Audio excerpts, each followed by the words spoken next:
Hello guys, how's it going? My name is Alexander, also known as Xanderievitz, and today I will continue on my ongoing playthrough of a game called Grim Dawn on hardcore difficulty, with ultimate included. My plan for today's stream is to farm up some components, some materials for high level components resistance, craft them. I will also craft a better relic, and thusly I will be more prepared for DLC's content on ultimate difficulty.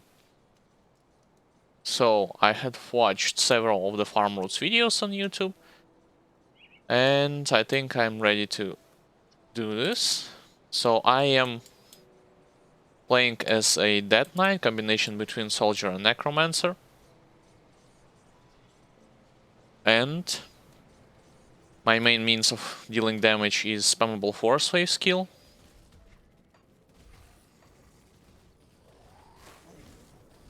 I am wearing full set of Krieg armor.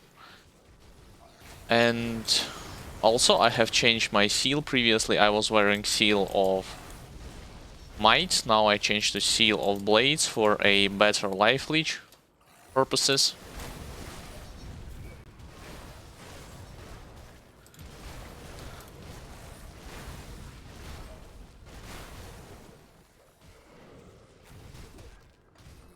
I need to check those rooms, because whether or not an elite can spawn right there is important.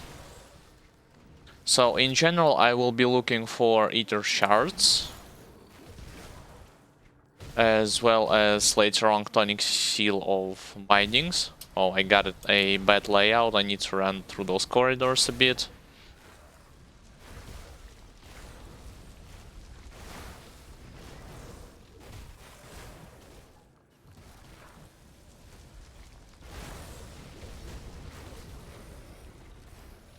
I want to also see whether or not an elite here there has been spawned or not.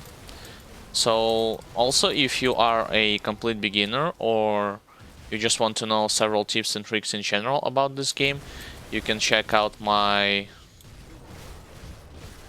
tips and tricks video that I made, which is discussing more about some of the deadliest attacks from the bosses, what resistances you can neglect at earlier stages of the game, and vice versa, what you definitely need to have as soon as possible. So once again, you can check them out at your own leisure later on.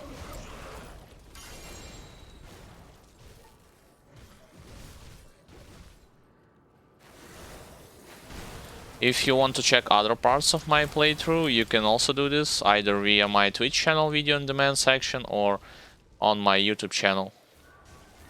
Alright, I got already a Nemesis, which is standing right there. I haven't fought this guy yet, so at least it will be an interesting fight, I assume. So let's see. Well, he hits a lot from melee range. Fine. Then I'll reserve my tactic to kiting rather than standing near him. As a new player, it's a good thing that you are finding and fighting those Nemesis bosses. Why? Because should you defeat them, you can open up their chests and they will reward you with nice blueprints and whatnot. So all in all, it's good in my opinion to do this. I teleported there? How? I do not have teleport. Interesting. Alright, so this guy is definitely tanky, but when it comes to damage, he is not doing that much.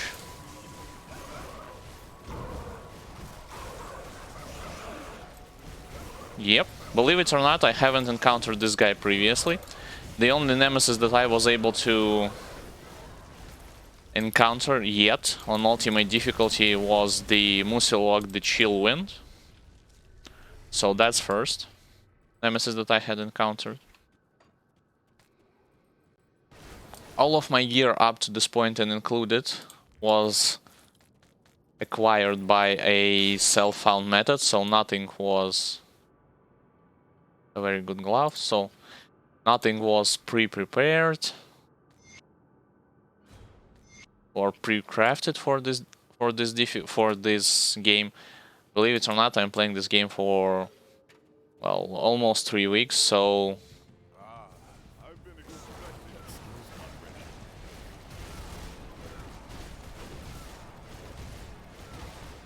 that's actually the fact. So everything was acquired by self-found method.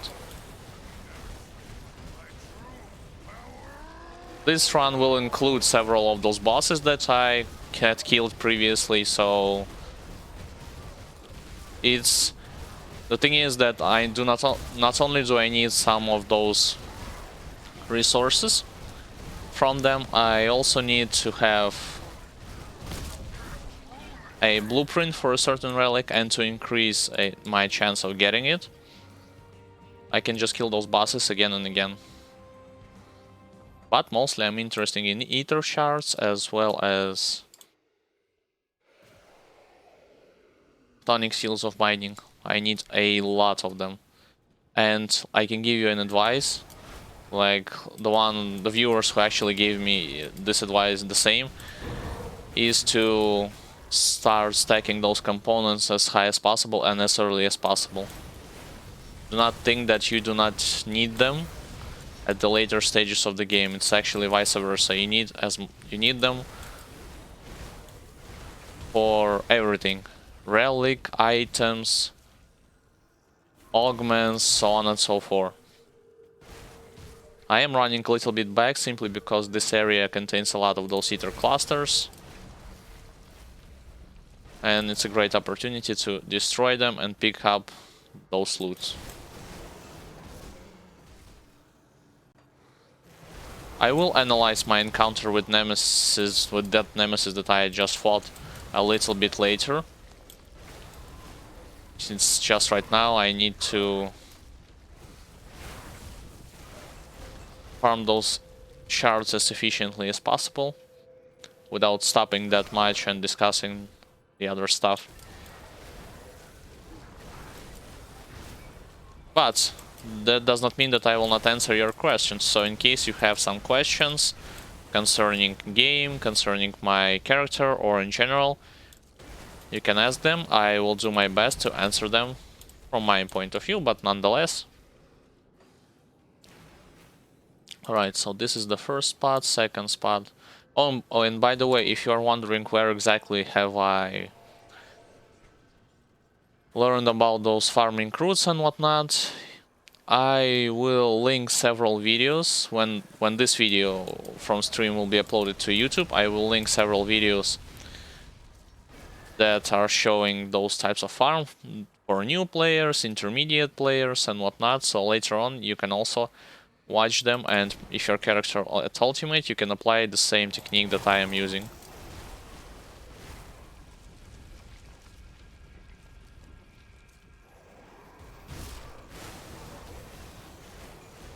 Should I known that I need those low-level components for high-level crafting, low-level materials for high-level crafting gear, I would stack them as soon as possible, but sad thing is that I wasted most of them, so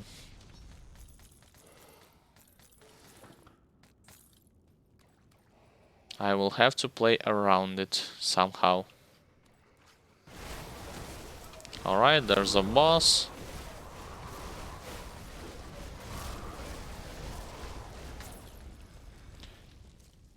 There are for sure other methods that I will be talking, mainly the Crucible DLC, as well as running through a bunch of roguelike dungeons, but I figured that I want to first go through those quote-unquote more easier stuff rather than those roguelike dungeons. I could definitely run Steps of Torment again and again, as well as Bastion of Chaos, although Bastion of Chaos enemies hit there kinda hard, so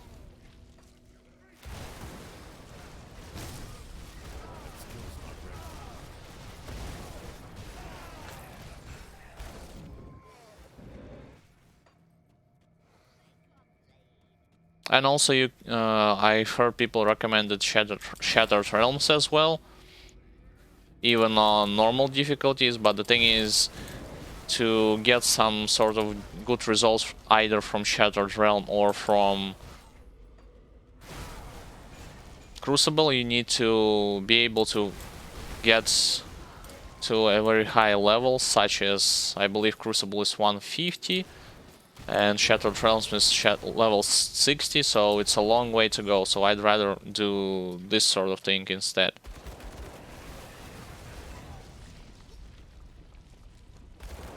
Let's use this.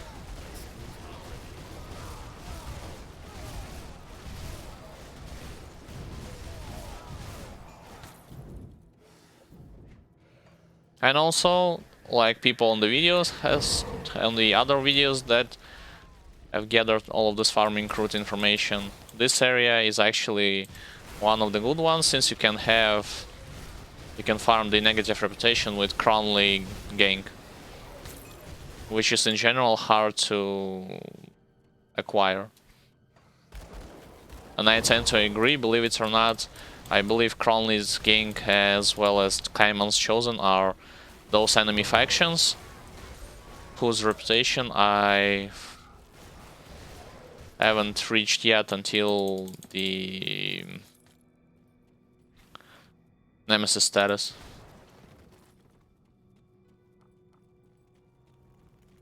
Sadly, I do not have here this guy Direni. I killed him in Devil's Crossing at the first act.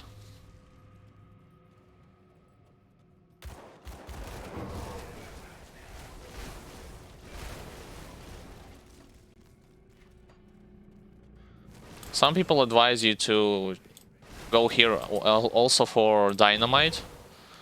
So why? Yes, dynamite is craftable for sure, but should you have to have like duplicate legendaries and whatnot, you can use this dynamite to dismantle them, destroy them, and get rare components from them.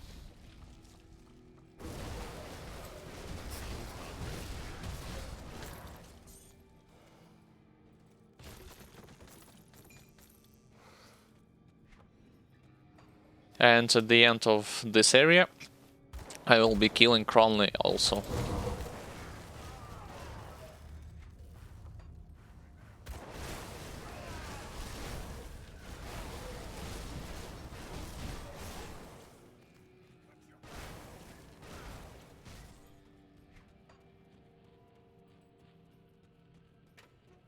Alright, destroy to either crystals. Yeah, sadly, when he has this aura, I cannot hit him. But right after his aura will be gone, I can just wail on him and step away from his Ether Force Wave. And also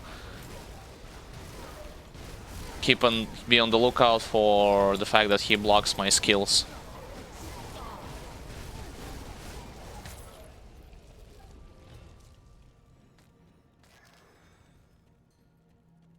Yep, so now I will go to Broken Hills.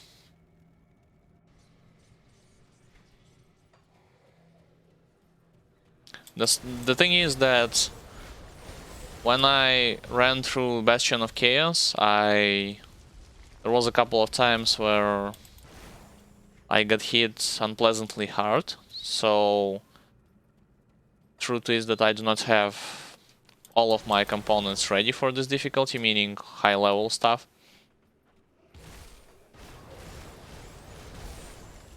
Oh, and believe it or not, I also forgot to do the rotation where Hidden Path is. So, since I do not have those high level components,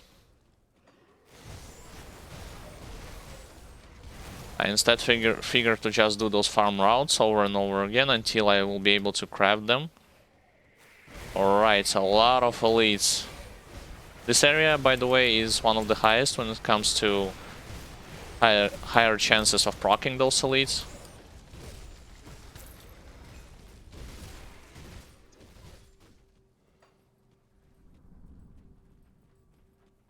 sadly not there.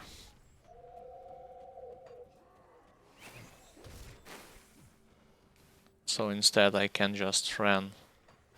Alright, boars. As you just saw, 2 harpy elites and 3 boars. I believe I got a blueprint from them. Yep.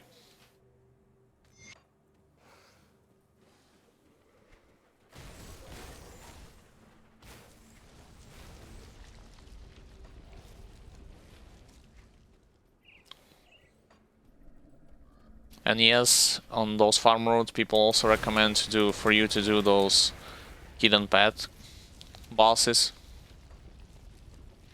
Like I said, just for a opportunity to get more and more items, but in my case, crafted materials.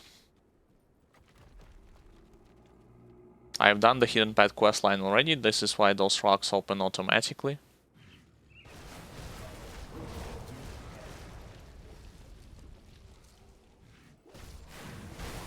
And getting an elite here or there is always useful.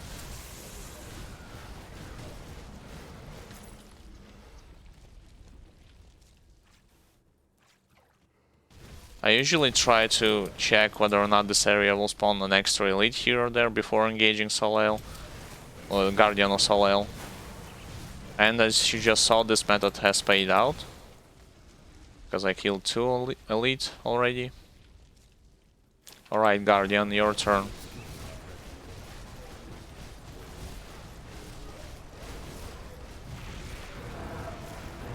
I do not need to stand on those, as well as get hit by his lighting.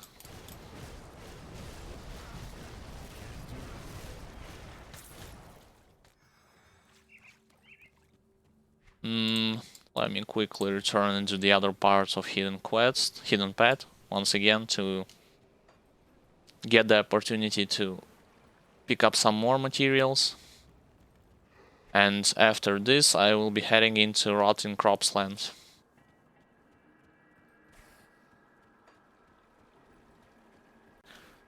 In case you're wondering what is a hidden path and what is the benefit of completing this, it's a secret quest,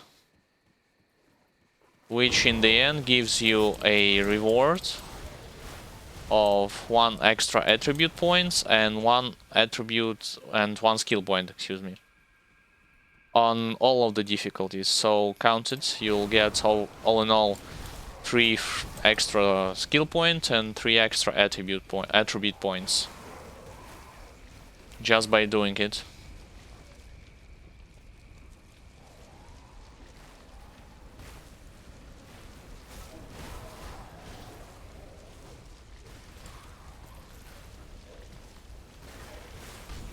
This area I need to clear because right here I'll be facing against a boss.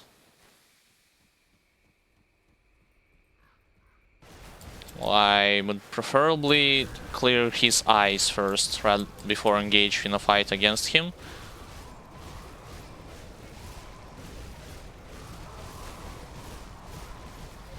Alright, he hits kinda hard, that's because of his eyes and his resistance reduction.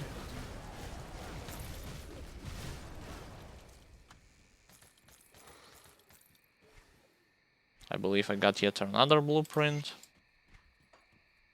So, into the Rotting Crops Land. Never mind, not yet. First of all, I'll teleport into Prospector's Trail and then get a little bit backwards. For a chance to find treasure trove as well as kill this area's boss.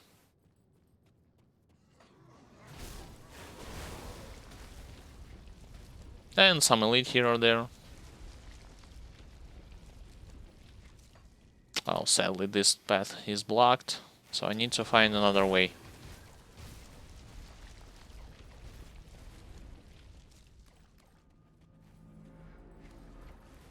When it comes to my plan for the ultimate, as of right now I have completed the main campaign on ultimate difficulty. Found Icrix, that's good.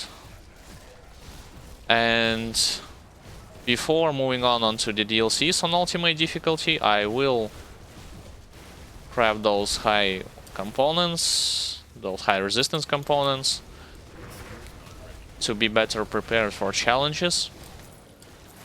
And when it comes to my overall plans on this difficulty is to clear the campaign areas. Alright, so this chest is not here, sadly. Which means he either be here, here, or here. So let's check those areas.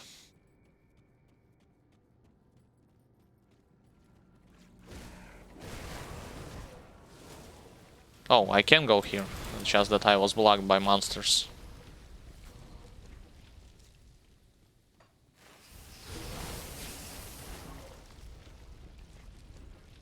Let's see.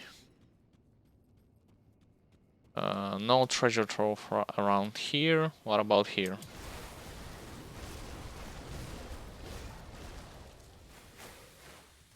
Nope. Which means it's gonna be there.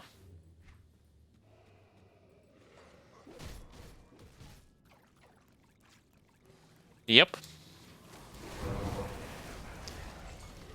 A lot of elites. Well, that's good.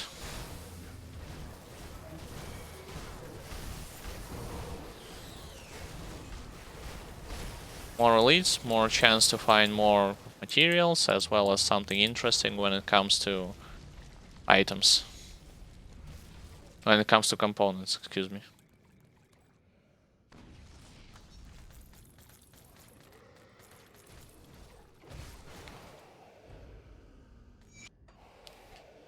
So, on to the Rotting Crops lands.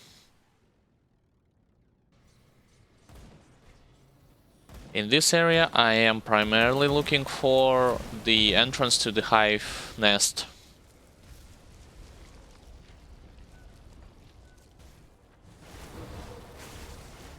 On the hive nest, I will be killing for sure those Grand Viziers. That's one thing, and the other thing is I will be killing Queen as well, so... Oh, let's not miss those elites.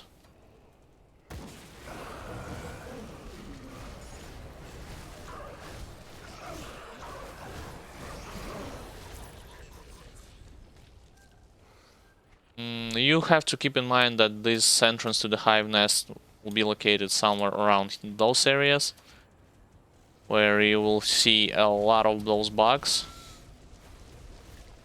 Not Aetherials, remind you, just bugs. So keep looking for those fields where those bugs are.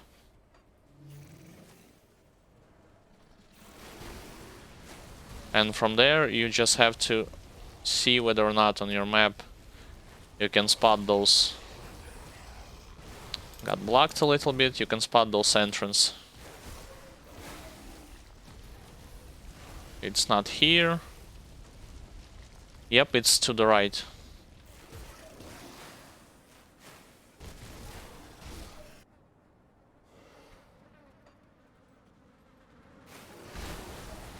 Already an elite.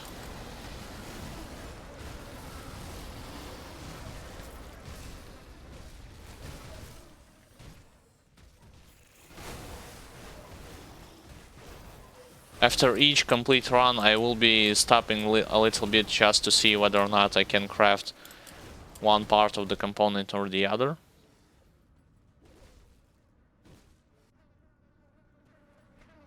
Also, those side areas are worth checking anyway, because they contain, I believe, the one-shot chest in them.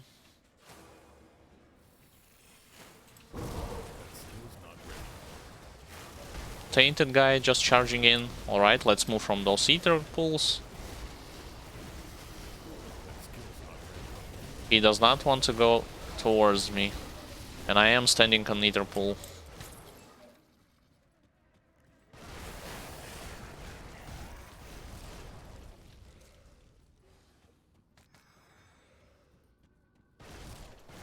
And also, you might ask, why am I doing this right now? Well, the thing is that before I had figured that my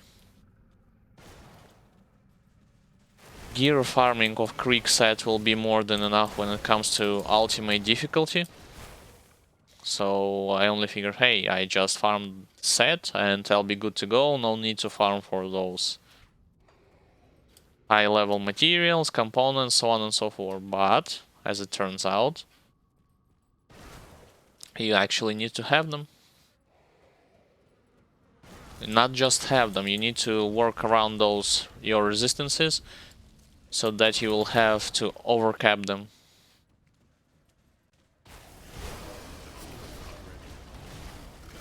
Which doesn't require from you when you are playing for normal difficulty or on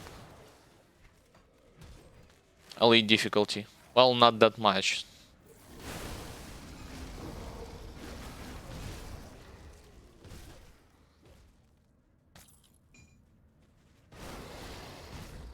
I'll visit this side area also.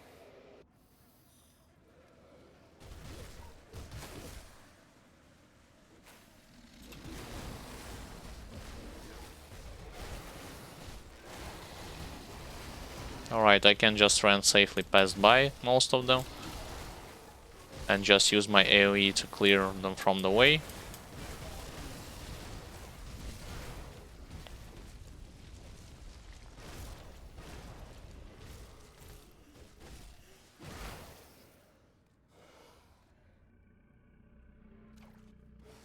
Right here I'm heading straight towards the boss of this area, which also has near him chest, which you can open.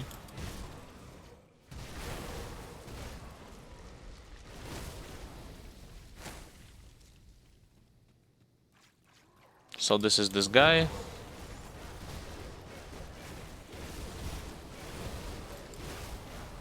I need to move from those poison.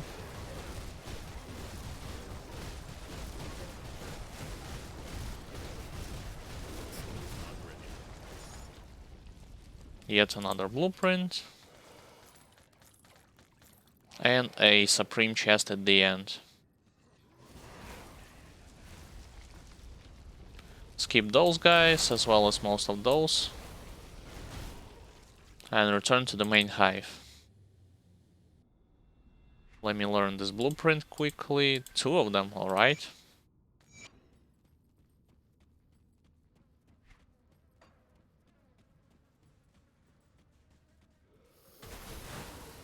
Oh, come on, let me pass.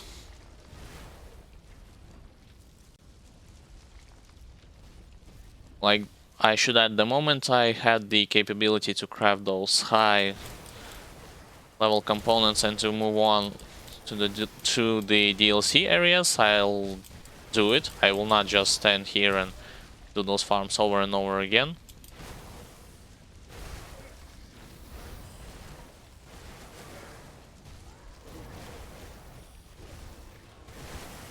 Alright, another Vizier, let's destroy him.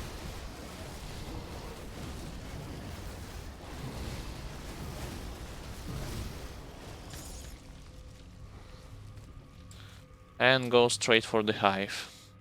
The chamber where the queen is.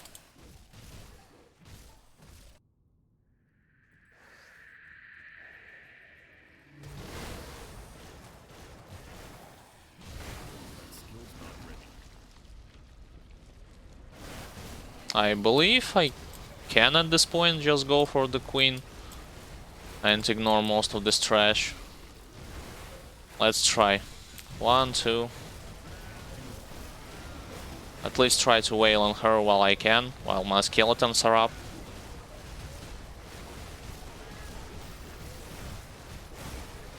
Yep, I definitely can do this, despite the fact that I was standing on the poison.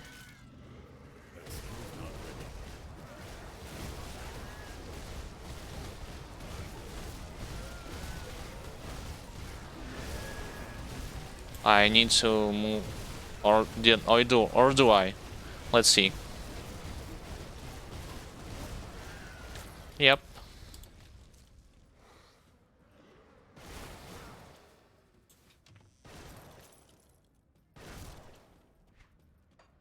So after Queen, I'll be moving on to the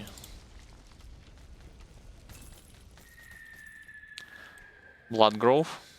Any blueprints? Nope.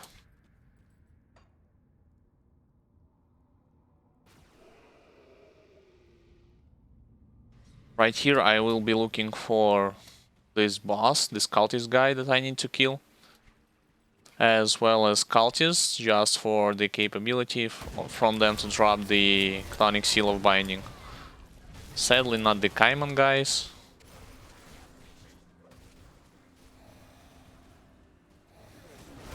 Yep, there he is, there's the boss. Let's remove his support from the way and then focus on him.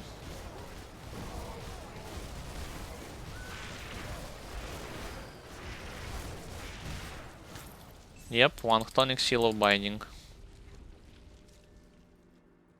And then I'll just roam around this area a bit, mainly this side, once again, for the Chthonic Seal of Bindings.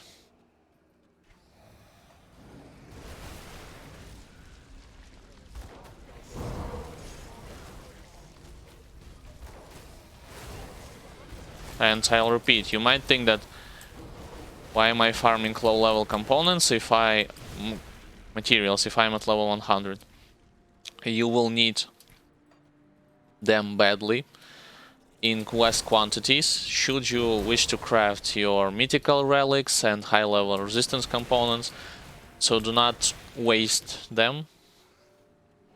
Store them, stack them, save them. Use them if you have to, only if you need to craft something good, and by good either the resistance components or new items, but do not just throw them out just because you want to. Because otherwise you'll be doing the same thing as me right now.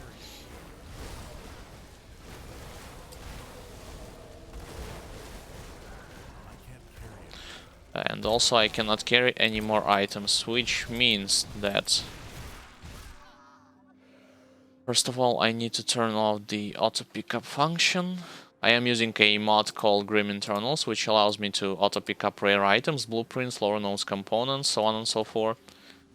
But I'm using it mainly for the fact that it shows how much damage my character receiving, from what type of damage I am suffering the most, to determine my character weak and strong spot on the fly.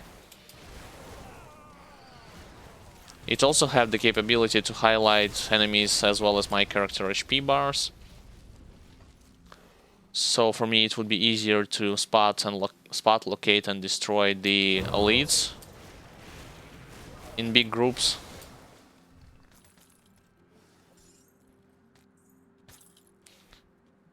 Alright, any cultists?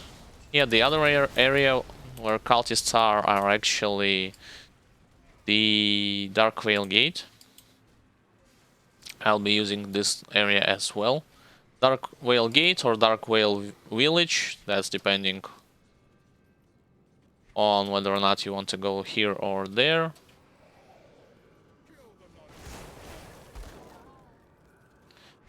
And after Dark Veil Gate, I'll go straight towards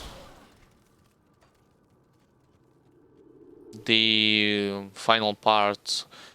The third part, and then towards the final part of Hidden Path questline, where I need to tackle on the Sentinel guy. Alright, those are demons, those are not cultists, those are cultists.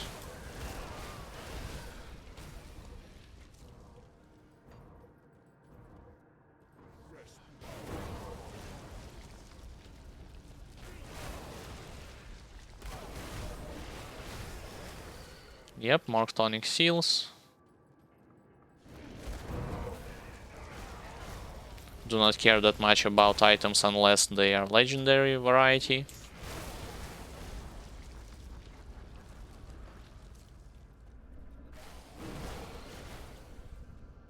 I can go there.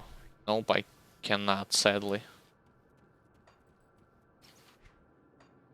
I stuck on the ladder.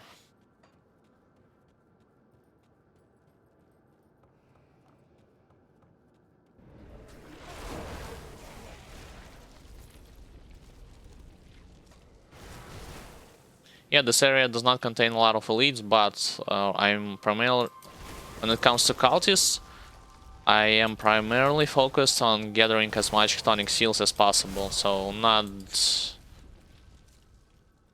not focused that much around those items.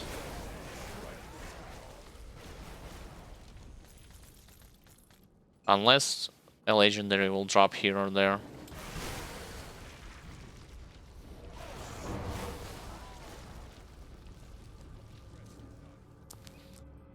Free dynamite.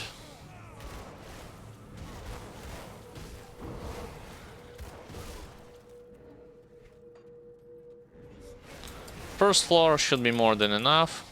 So in case no more cultists will be present, no more tonic seals, then I'll go first of all to town to sell all the junk, and then swiftly move on to the third and fourth part of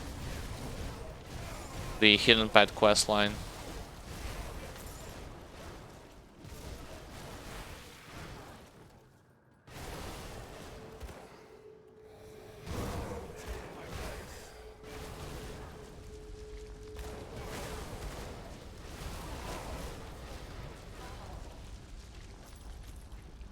Yep, so let's swiftly move to town.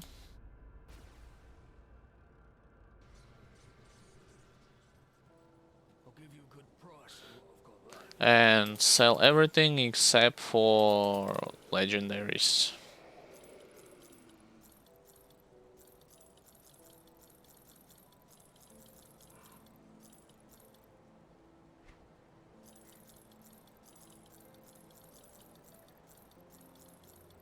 Whoops, I accidentally sell the crafting material. Let's not do it.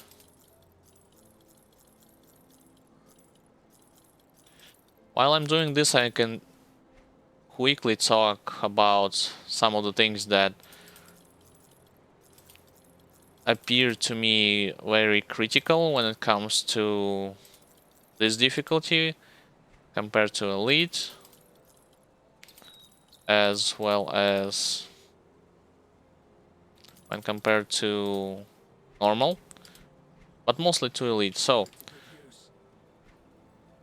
it's not, I will repeat, I will say it again, it's not enough just to have closer to 3k defensive ability and offensive ability. Your resistances should be overcapped for at least 20 to 40% each. I do not think that you should just go for soft cap around here. That's one thing. And the other thing is that, put this right here.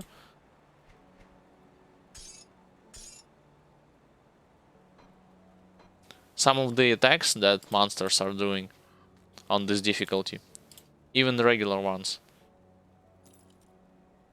are becoming quite deadly, believe it or not. So I was suffering. You can check, like, my vitality resistance had 100, well, closer to 100%. I believe, to be honest, 101. Yet still, lesser demons, when they threw at me,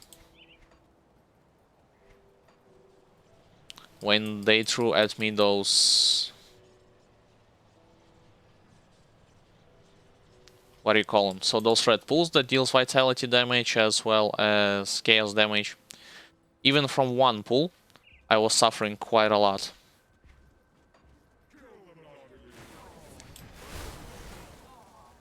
And when it comes to, I'll ignore those guys. I do not want to. Well, second thought, well, I can try. I was worried that an Archmage will activate his aura, and then I'll get destroyed by the Thorns. So, when compared to Elite difficulty, I had the same amount of resistance towards Vitality, and same effect only occurred, I mean my HP dropping rapidly, only when I was standing on 4 or 5 of those pools. So that's just one thing that happened. Let's not miss those cultists, actually.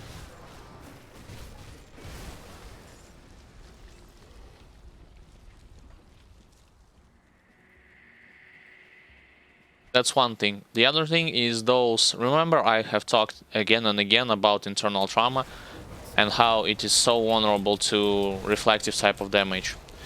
Well, I can say to you, despite the fact that I do have 20% reflected damage reduction, if my character or my skeletons from Revenant Constellation will attack Archmage, when he, or the other reflective guy, elite or boss, who has this reflective aura on,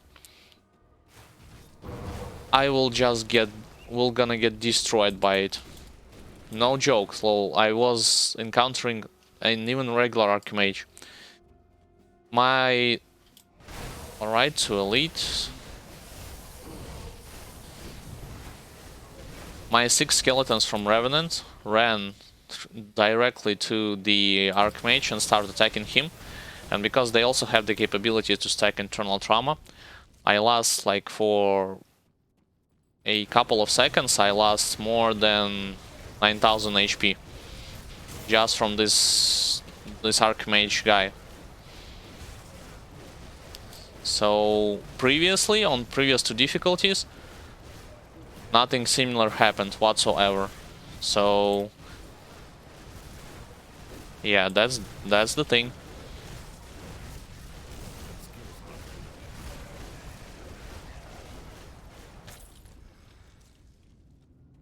Alright, I'm not gonna tackle with Mad Queen, instead I'll go straight to Sentinel. And by killing Sentinel, it will end my first run.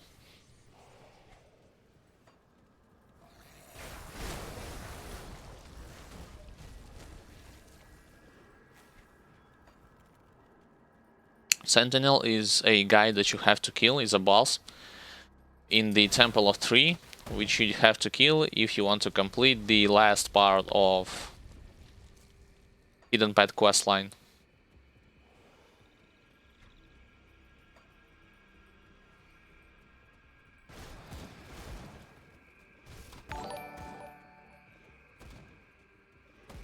Alright, and thank you for the follow, Lippy Dota. I welcome you to the stream, and I will elaborate on what's happening. So currently, right now, I am playing Grim Dawn hardcore difficulty with ultimate included, playing as a Dead Knight physical / internal trauma. The thing that I'm doing right now is I am doing those farming routes to better prepare for DLCs on ultimate difficulty. You might ask why. Well, the thing is, I am in desperate need of Ether shards / tonic bindings to craft high-level resistance components as well as mythical relics. Believe it or not, I thought that it will be more than enough just for the ultimate difficulty to farm my full creek set, and sadly it isn't. I mean, it was enough until a certain point. At the previous stream I had finished my vanilla campaign on ultimate difficulty, but I was tackling, well, having some problems, let's just say, despite the fact that some of my resistances most of them are soft cap and overcapped. I still need even more percentages. And this is why I am starting to doing those farm routes. And later on, when I upload this video to my YouTube channel, I will also include the 3 guides that I had watched before doing this stream and starting those runs. So most of the credits when it comes to those farm routes will go for them. But if you are a beginner for this game and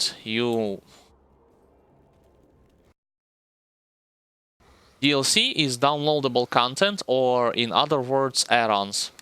So such as this game has 2 of them, Ashes of Melmoth and Forgotten Gods, because main campaign ends in...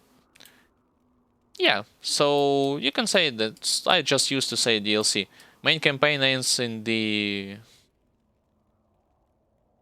Yeah, so no problem, I will stop and clarify if something is unclear. Main campaigns end in this area, in Necropolis. DLCs are Ashes of Melmoth. Actually, from right here, so from Grunwald to the Ashes of Melmoth, and then Forgotten Gods, which is this map. So, if you, once again, if you are a beginner and you would like to check more on tips and tricks that I have collected, elaborated, and speak about when it comes to boss's deadliest attacks and what resistances you can neglect this at a certain portions of the game and vice versa, what you should have. Yep, that's also good to know. Especially, well, the thing is, especially if you are playing on hardcore, you might want to check out this video later, because I had discussed all of the bosses and their attacks, mostly deadliest attack, how to avoid them, how they look like, as well as some of the resistances stuff. You can do it later at your own leisure on my YouTube channel. Video is called Grim Dawn Tips and Tricks for Softcore and Hardcore players. So later on, should you wish to check it, you can definitely do it. If you got any question about... Oh, and also if you want to... Yeah, no problem, I'll just elaborating on this information. When it comes to other question, you can ask them in chat, I'll do my best to answer them. If you want to check other parts of my playthrough, it is already uploaded on my Twitch video on demand section or on my YouTube channel. So once again, should you wish to watch them, you can do them. You can do it, excuse me.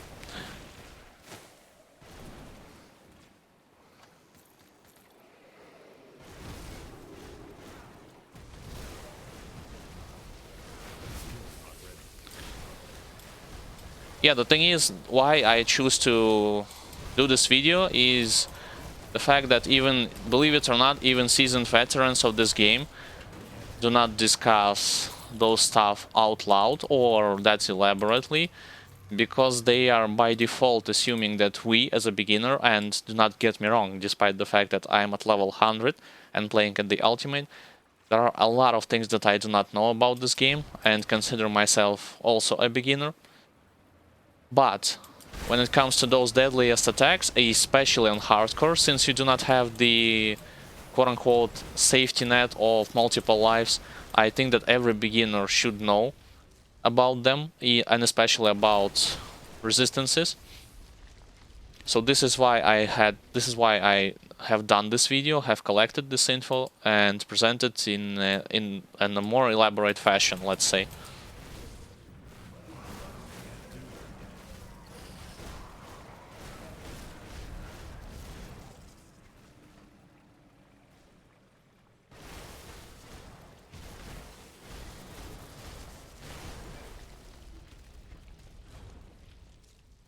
Alright, let's see.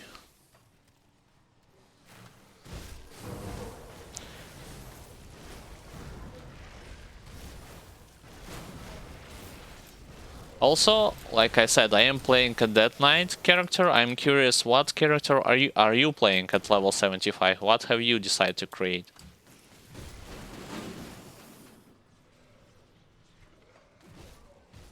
As your... And also, is this your first character? Outbreaker.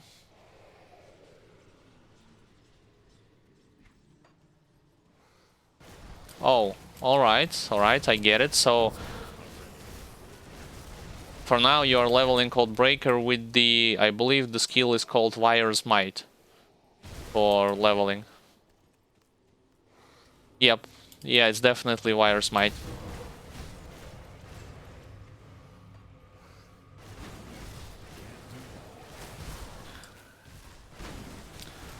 I sadly do not know how well Outbreaker performs for...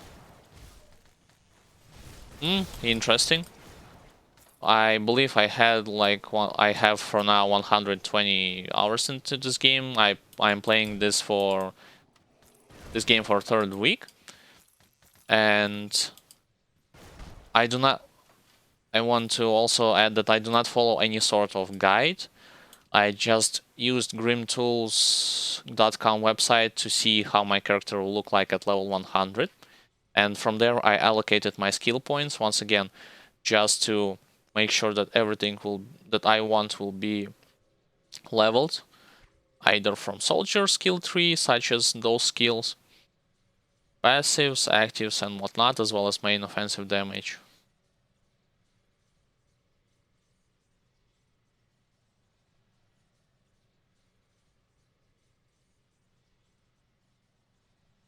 Oh, well, the thing is, I do not. I do not. How do I put it right? So you can play on softcore or on hardcore. It's completely up to you. I do not judge or blame anyone like, haha, you play on softcore, you just gonna do some bunch of corpse run and that's it. No, no, no, no, no. It's completely fine by me. You play in whatever type of game you want, either softcore or hardcore. It's just that those things that I mentioned previously, when it comes to some of those attacks from bosses, they are crucial, in my opinion, to recognize them and to know what they are doing. Because let me show it to you. So the thing is that despite, especially on higher difficulties, if you do not know what to look out for, and you will be still reliant solely on like let's say defensive ability, offensive ability, and whatnot, you will still, there will be a time where you will still gonna get destroyed. Why? Because in this game, from my experience, some of the bosses have such high damage output from their attacks or resistance reduction that you can get saved, quote unquote saved, from them only by having full immunity from damage. Because I at this point have this skill as a defensive ability, which absorbs 50% damage, Warcry as a defensive ability, and Krieg's Threat, which also reduces resistance and acts as a sort of defensive ability as well, and a lot of devotions when it comes to saving my character, such as Wayward Soul, which heals me, then Behemoth, Giant's Blood from Behemoth's constellation, which saves me. Then I have Ghoul, Arcane Barrier. This is one also extra layer of defense. Yet still, despite all that, already on Elite and on Ultimate difficulty, there will be times when you will simply do not understand like how my character is getting hit so hard if I have that much armor, HP, and so on and so forth. And these things happen because, like I said, some of the bosses have such nasty attacks that they practically should be, if not avoided, then at least trying to play around them so much that you will be, that your experience from encountering them and overcoming them will be more easy, rather than just standing on one place and wailing with your auto attacks or your skills. This might work on normal difficulty, but believe me, on elite and on ultimate difficulty, this will not work. So let's encounter with the Sentinel boss fight.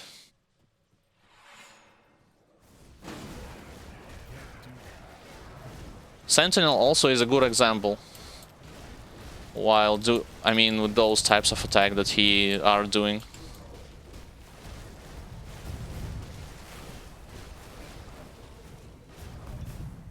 My HP just went straight onto the dangerous zones. He hits like a truck.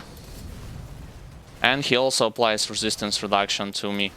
So this is why caution is advised against him.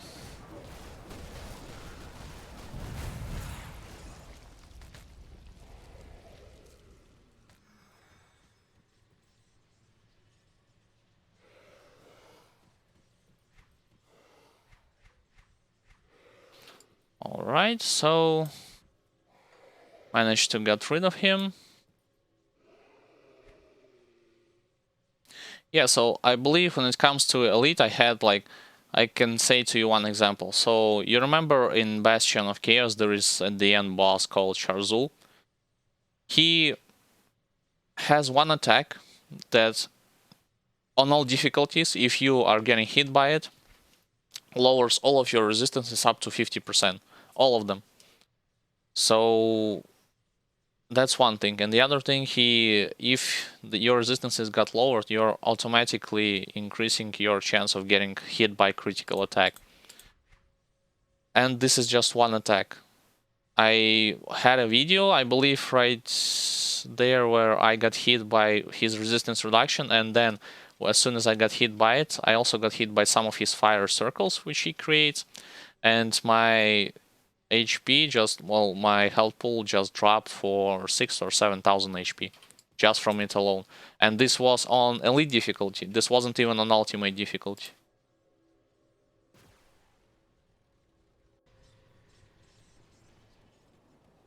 Come see what's left of my wares.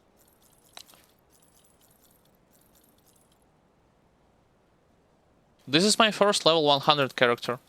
So, like I said, I am still consider myself a beginner, and first character that I decided to create was a Death Knight.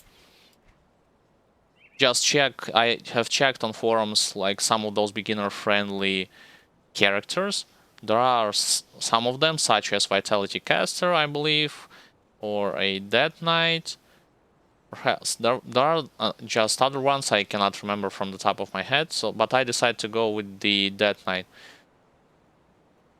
Like, the only thing that I checked is what sort of combination of classes Death Knight is. And it turns out it's Soldier and Necromancer.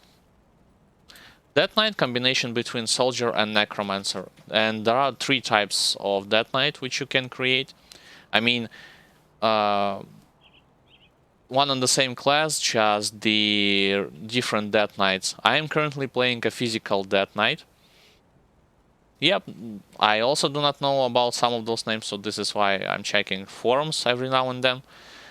So, combination between Soldier and Necromancer will give you the Death Knight name. Like you see, the level 100 Death Knight. You can play as a physical Death Knight, physical damage Death Knight, or ether damage Death Knight, or bleeding damage. Those are 3 different types of damage. For beginners, people that are more experienced than me recommend to either pick physical or ether Death Knight. I am currently playing as a physical Death Knight. So this run for components was over, and let's see, can I craft a better relic?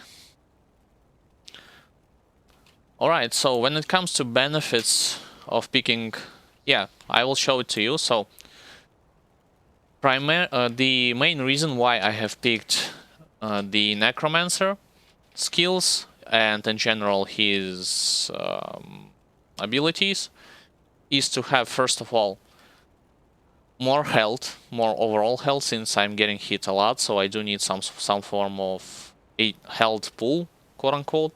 That's one thing. That's from Spectral Binding.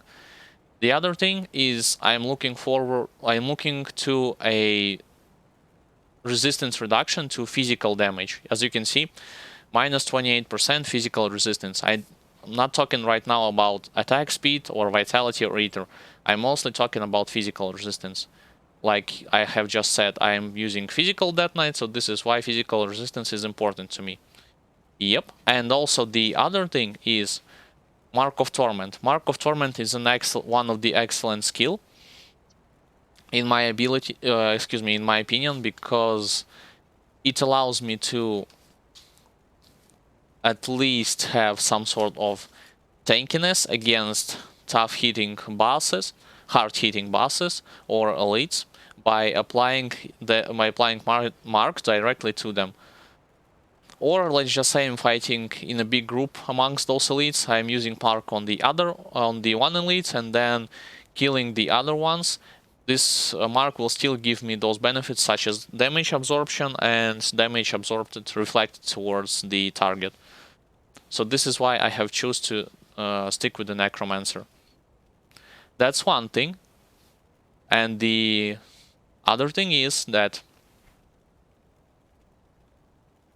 I am wearing Krieg set. So as you can see, Krieg's chest guard, Krieg shoulder guards, grips. Yeah, but I assume a lot of classes have some sort of resistance reduction. It's just to my knowledge for now, Necro suits me the most, I assume. So the thing is, like I said, when it comes to Krieg set, as you can see, it gives also why I had decided to choose Necromancer. You see, when I am wearing 4 set, it gives +1 skills to Soldier, +1 skills to Necromancer. So this is why this is also another opportunity for me to level up those skills to pick Necromancer. And also on my Krieg chest guard and on some of my Krieg items, you can see I am receiving bonuses if you look from the top, +2 to Spectral Red. Spectral Red is this ability. So once again, even more resistance reduction. So I have kept this thing in mind when I have decided to choose this Necromancer class. So can I craft this Doom Relic right now? Oh, I need to craft the Torment first. Hopefully this answer was elaborate enough, but if you have something more to ask or just curious about some stuff, feel free to ask whatever is on your mind. So, yeah, sure. Black Tallow.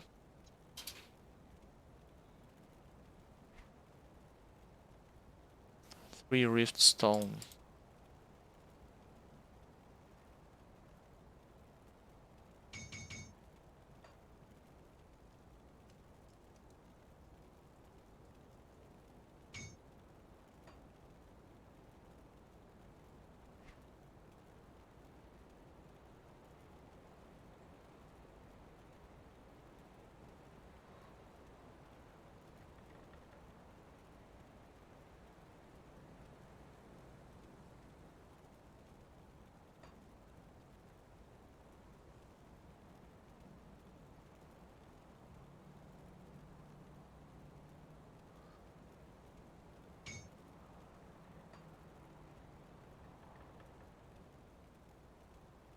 Reckoning.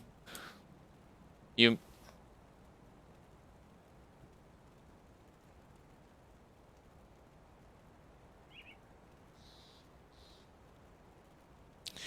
Yeah, the thing is, well, about the resistance, I assume that no matter what form of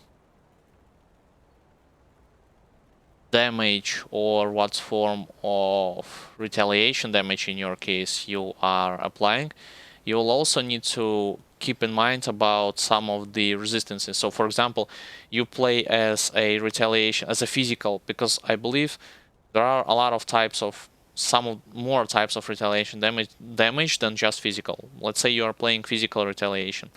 You also need to keep in mind whether or not you are applying some form of resistance reduction towards that physical damage, physical retaliation to monsters or not. So, and I believe if you are playing Old Keeper has,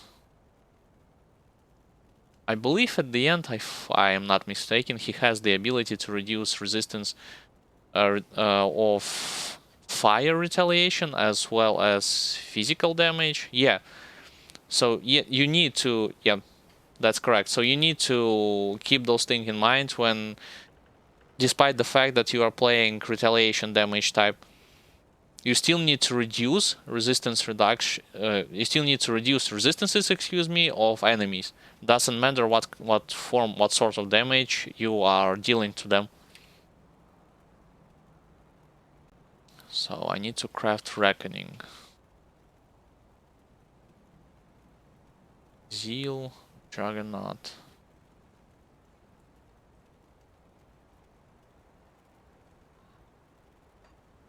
No problem. Thank you for the asking. So, Zeal.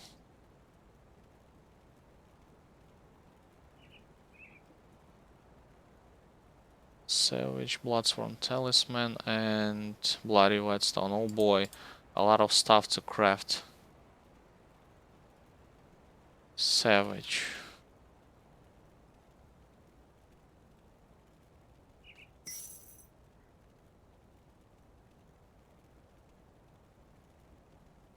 I am definitely not prepared to to have that sort of materials when it comes to those mythical relics.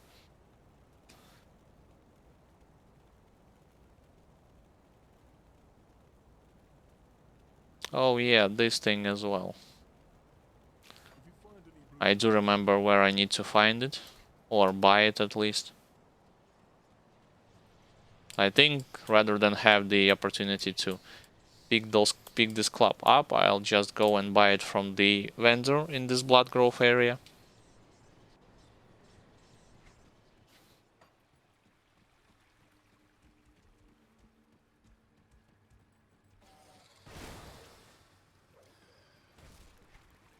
Oh, and I also can give you one advice as well.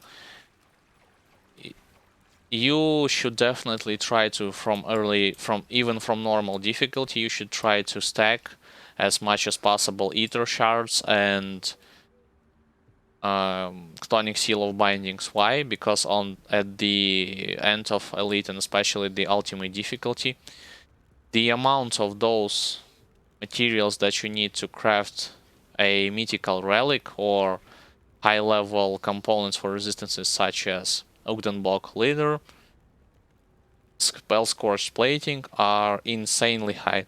So the sooner you start to save them, the better it will be for you in the future.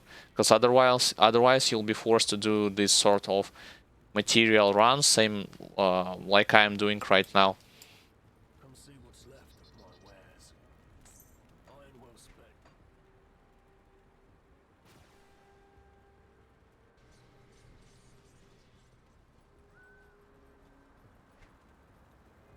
So Got something you need stashed? where was my thing that I prepared for crafting this relic? Was it here? Never mind, I'll check it later. So, what do I need more? Do the best I can with what I've got. Stipe Doom. Reckoning.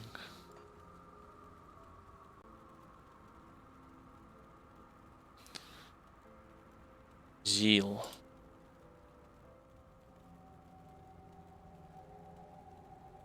Savage and Bladesworn Talisman.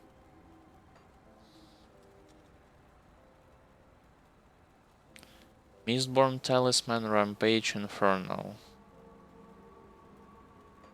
Stack once again.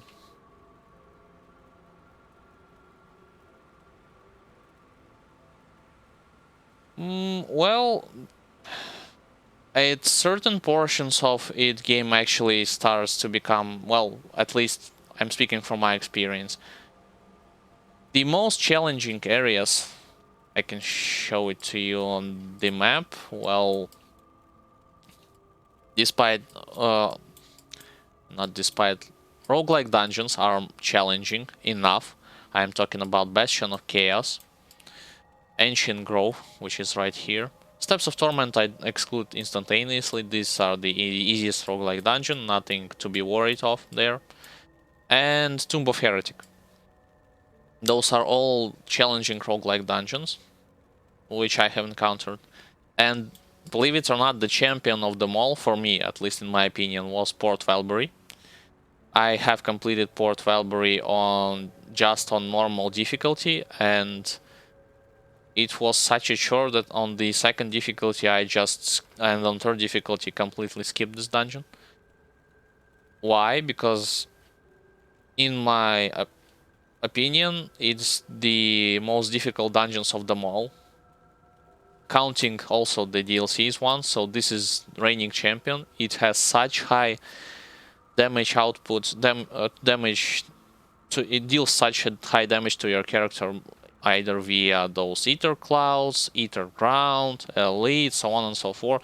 It has the most difficult death room of them all, where you simply just can get killed because you will be fighting against, you remember those big flesh hulks. When they die, they leave those ether pools on the ground, and you also need to dodge those ethereal geysers in its death room at the same time. That room, I'm talking about the room when you enter in it, you are familiar with the concept, and the door behind you are locked, and you need to complete some form of a challenge. Usually it just means beat several waves of monsters, but Port Valbury's that room is insanely difficult, in my opinion. When it comes to... Yep. When it comes to your question, I believe the ultimate starts to get hard when you are completing the... when you will complete the first act, that's killed the Warden Creek, and then start to move on towards the Homestead territory. Because there is a high chance of you encountering Nemesis bosses, such as I have already fought against. Let me show it to you. I actually just can show it to you, enemy faction. I have fought against Arkovian Undead Nemesis, which was relatively hard, well, the fight itself, in my opinion, because for me, I haven't looked what Nemesis are capable of doing, the ones that I haven't fought yet, what their skills like and what to watch out for. So for me, it was fresh experience. That's one Nemesis that I have fought, and I had fought also in this stream. On this stream, I had fought against Aetherial Nemesis. And on Ultimate, they have a lot of HP, they deal a lot of damage, but the thing is that on Elite, I fought against two Nemesis faction bosses, which was Kupacabra from Beast faction. It's the... I have fought in the Udenblock area. And I have fought also against Ethereal Vanguard Nemesis, which was an Archmage guy. So I believe Nemesis will be a lot tougher on Ultimate difficulty, while judging by those two from Ethereals and Arkovian Undead. I also have reached the Chtonian Nemesis status, but I have not encountered their Nemesis yet. So the game starts to get hard, in my opinion, when you will complete the first act and you'll move onto the Cronley's hideout and later on to Homestead and forward. Especially when I'm taking into account the Bastion of Chaos.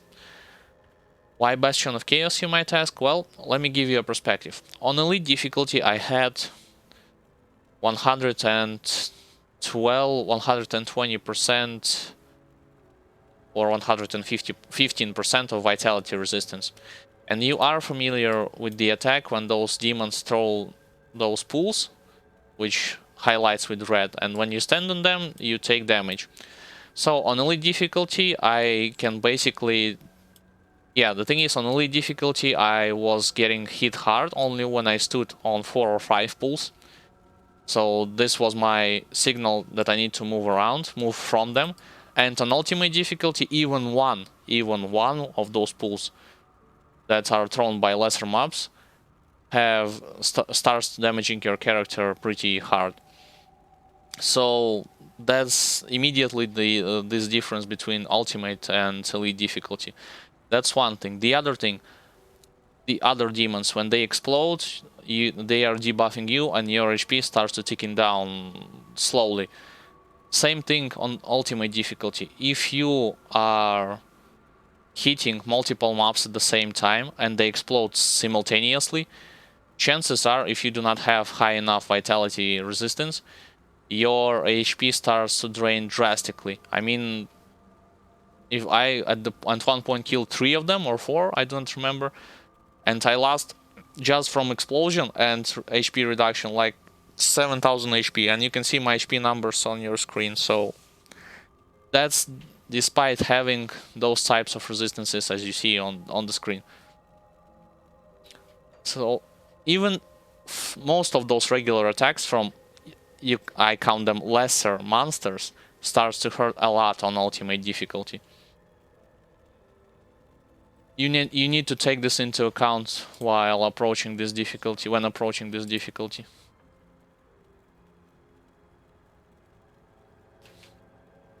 So once again, let me double check. Reckoning.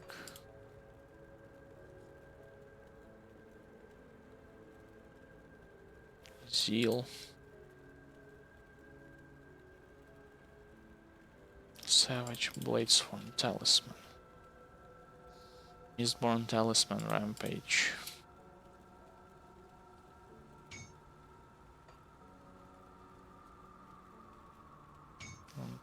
Alright.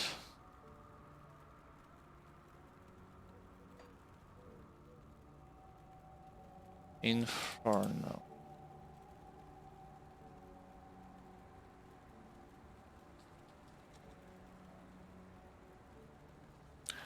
No problem, you are welcome at any point. Yep, same to you, take care, you are welcome at any point during my streams. So I wish you all the best, and once again, take care.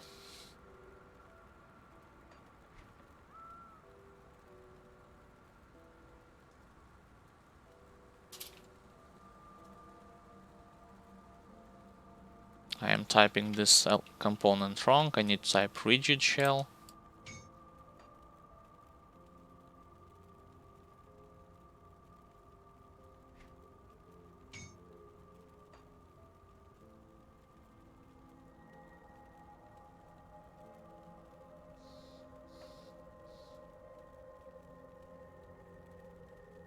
Boy, does crafting a mythical relic is so tedious in my opinion. Vitriolic Gallstone?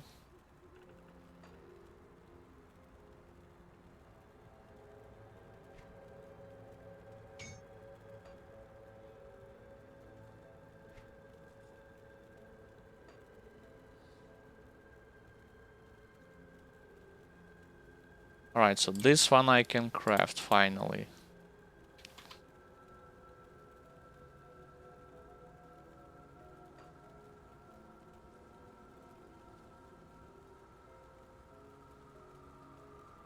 And I need to craft Zeal.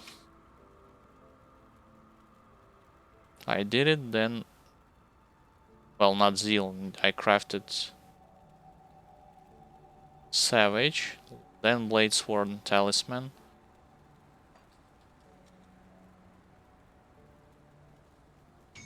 And then what?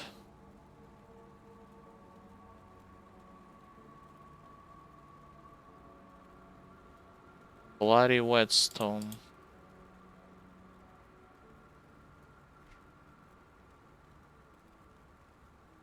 Hallowed Fang and four Hallowed Fangs, 4 Blessed Whetstones. I only can craft 3.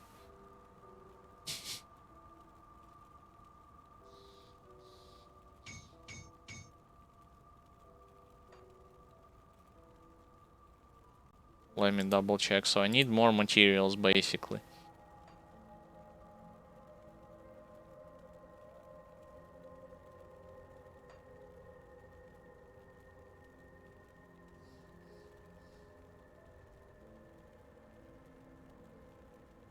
Bloody Whetstone.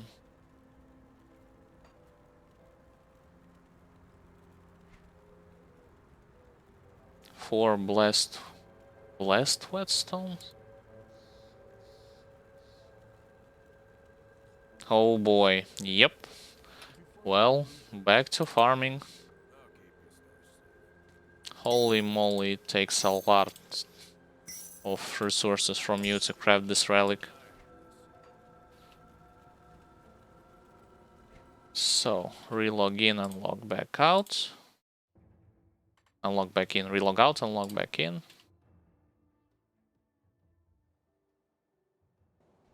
Well, I should have done, like, to be honest, not just one run, like 2 or 3 runs, and then look whether or not I have finally the components for this relic. So, once more hidden path. Then onto Krieg's lab.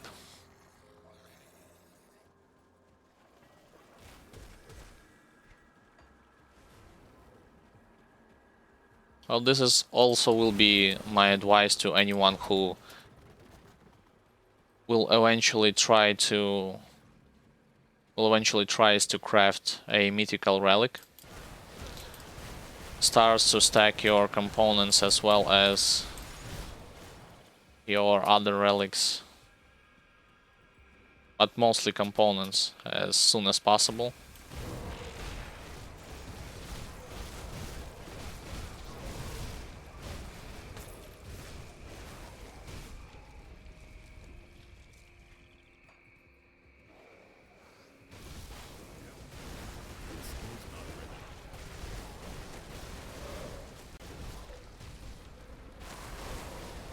Alright, 2 elites.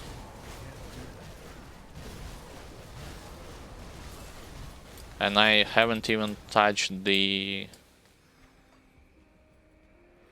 high level resistance that I need to work on.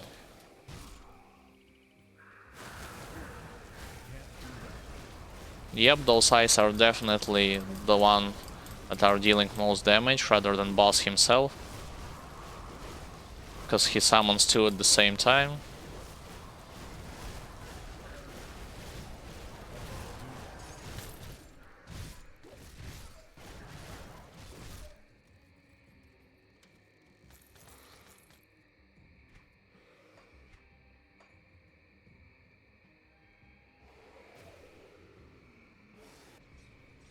Well, perhaps... oops, that's the wrong waypoint. Perhaps I'll encounter Nemesis from the Aetherial faction once more.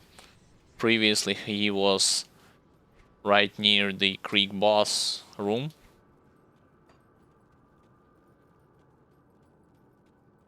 To be honest, he wasn't that tough. He applied some nasty resistance reduction, but when it comes to his overall damage output, just magical attacks from him are dealing high amount of damage, not his regular attacks. And by magical attacks I mean his lightning barrage.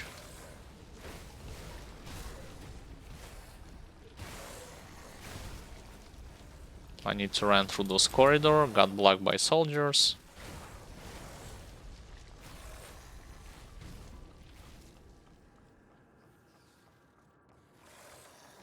Alright, I am already seeing those 3 elite spiders, which are standing at the bottom.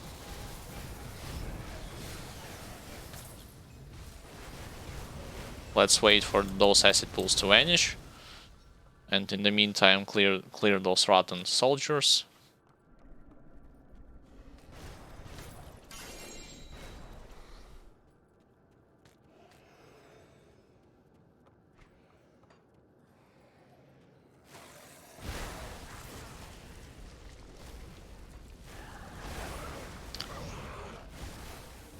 Yeah, sadly I do not see any Aether crystals around here, except for those places. Alright, so he actually hasn't spawned here. I only see this Zabrand guy.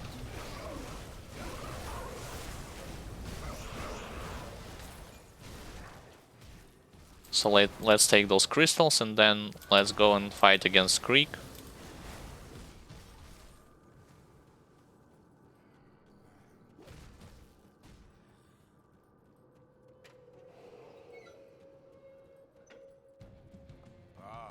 I've been expecting this. Not ready.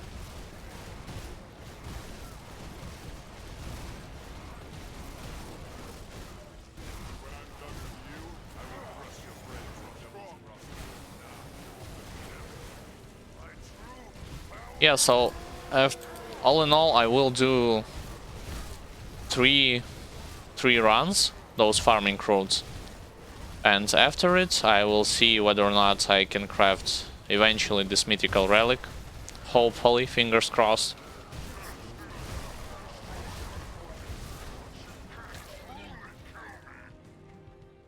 And then let's get back to this rift and run a little bit backwards for the chance of destroying and picking more of those ether shards.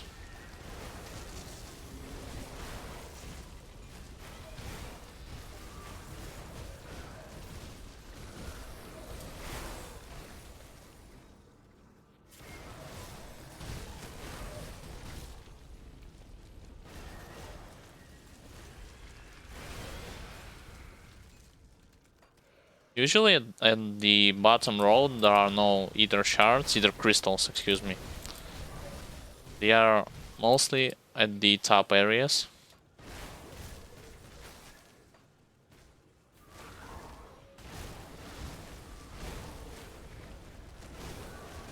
Alright, so this Nemesis has spawned in the completely different area, which is why I do not see him around here.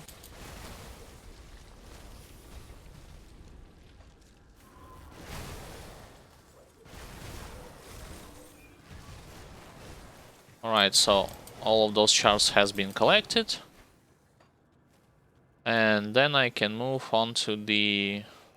Yep. Burridge Village, and then onto the point where those rats are.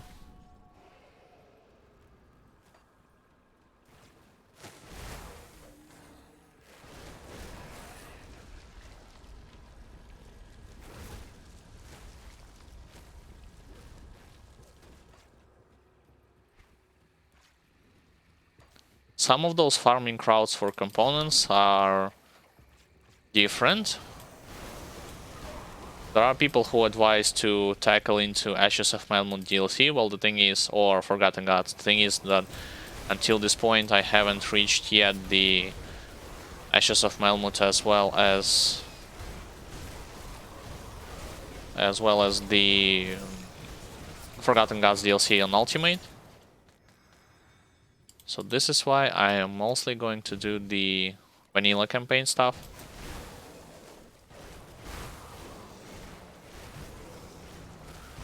I do need to fight the boss in this area.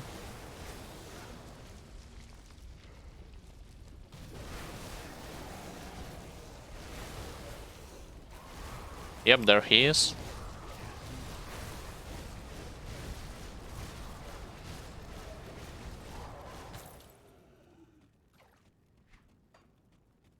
And then I can go safely to exit.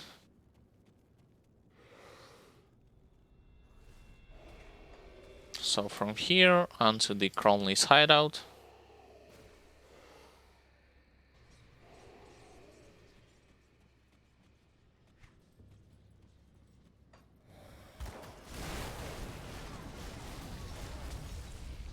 I want to see whether or not I have with me duplicate legendaries.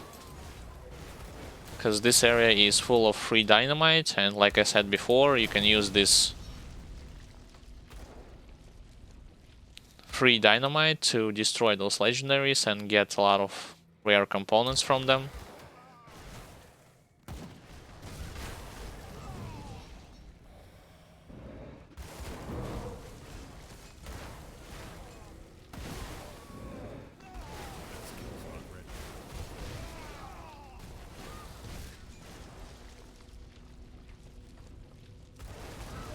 Oh, one area I had forgot completely about it while doing the previous run.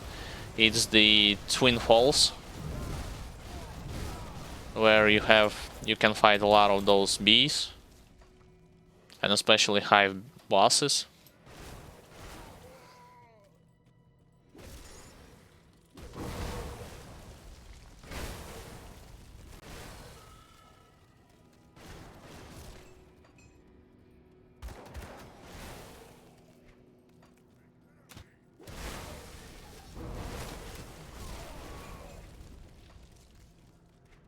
And once again, I'm doing this not because I, for some reason, decided to stop my progress towards main campaign. Nope. As well as add-ons. I am not that prepared when it comes to resistances as well as those relics, when it comes to DLC content on Ultimate. At least I feel like it, judging by how my character performed in Bastion of Chaos.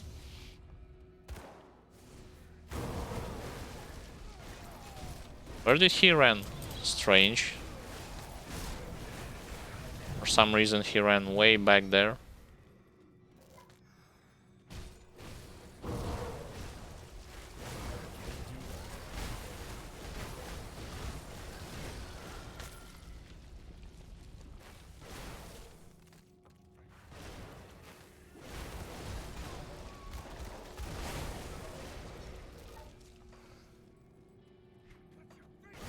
And once again, I will say, I have said it, I will say it again, the most efficient stuff when it comes to dropping materials as well as legendaries slash blueprints from, not from me, but from more experienced people are Crucible on 150 or on Shattered Realms from level 60. But the thing is, I do not know how long it will take me to go there, and I do not know if my character will be able to survive their challenges. So this is why I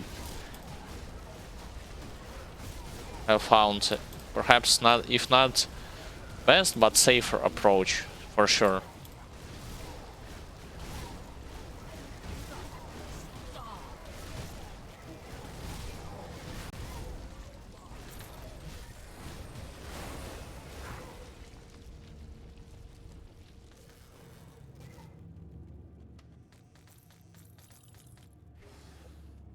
So after this one, into the Broken Hills.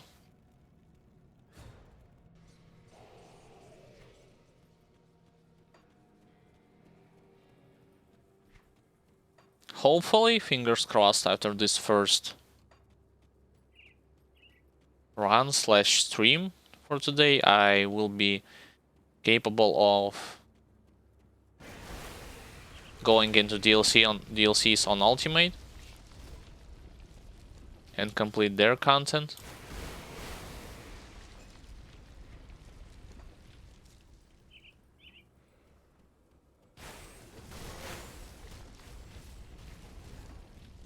In case you are wondering what is this aura that is around my character, this is an aura from Seal of Blades, which gives extra damage, but more importantly, it gives extra healing.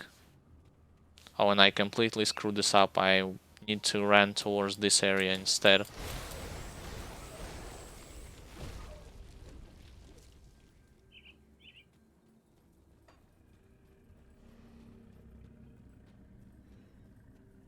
Alright, 2 elites.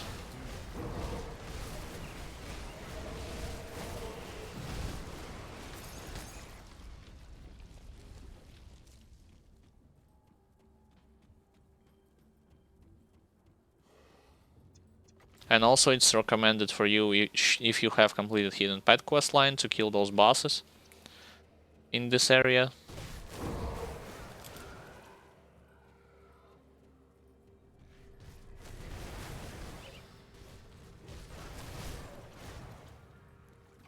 I usually, like I said, try to check whether or not an elite will spawn here or there.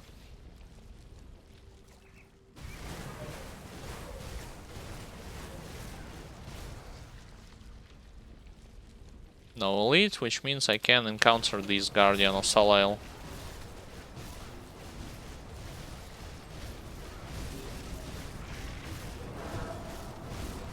Let's run from this circle that he creates. Let's also run from it.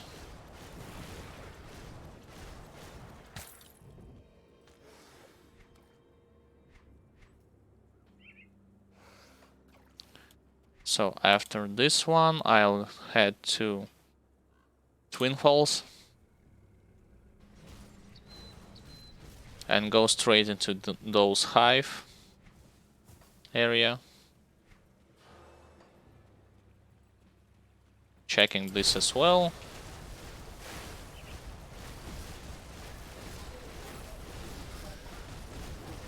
Also, they can drop those soul shards just by themselves also.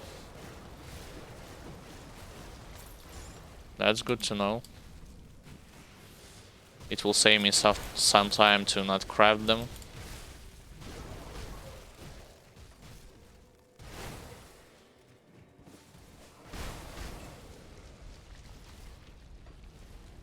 Any elites down there? There is an elite. 2 of them actually.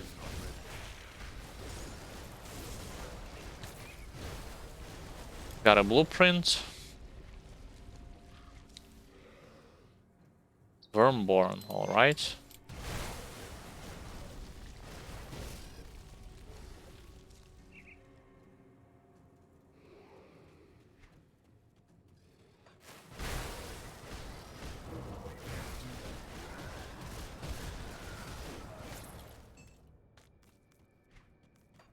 I'll go straight for this queen. I mean, the boss of this swarming hive.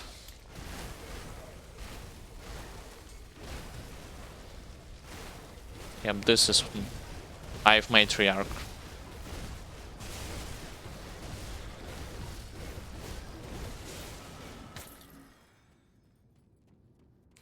Somewhere here should be a chest also. Nope. Any more elites? Not right now, so... Then let's go into the Prospector Trail. And once in here, just move backwards onto this cave entrance. So same thing as before, looking for treasure trove, as well as bosses and elites.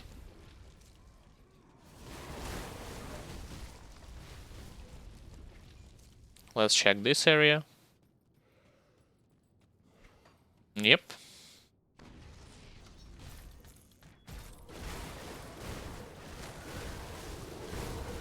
Got yet another blueprint.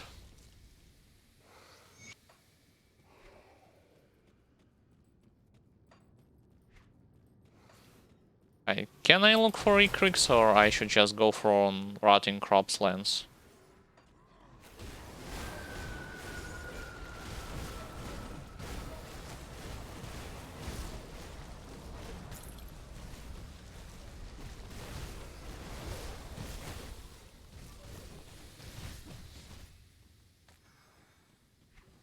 I think it's better to... on second thought...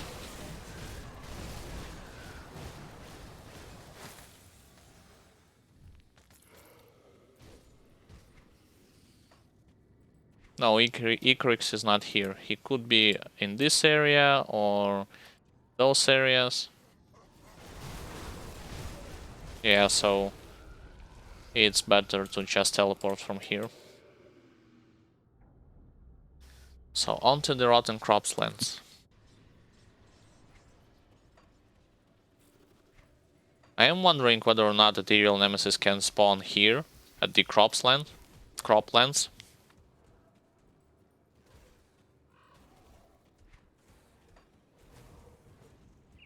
Because previously he spawned right when the next to Warden Creek room boss fight.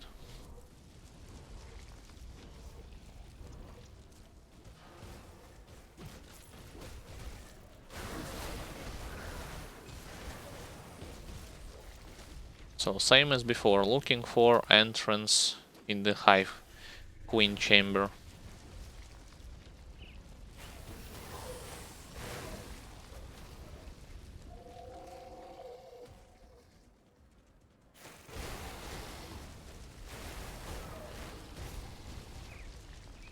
Alright, found it.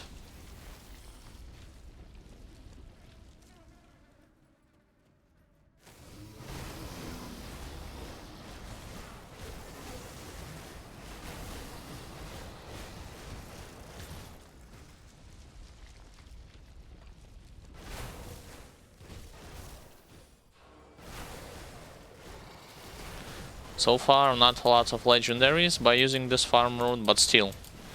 Mostly I'm interested in components, not legendaries. I mean crafting components.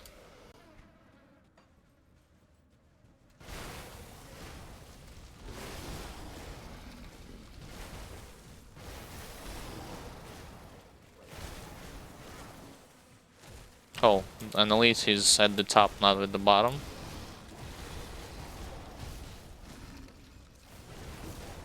Alright, let's use Stomp on you.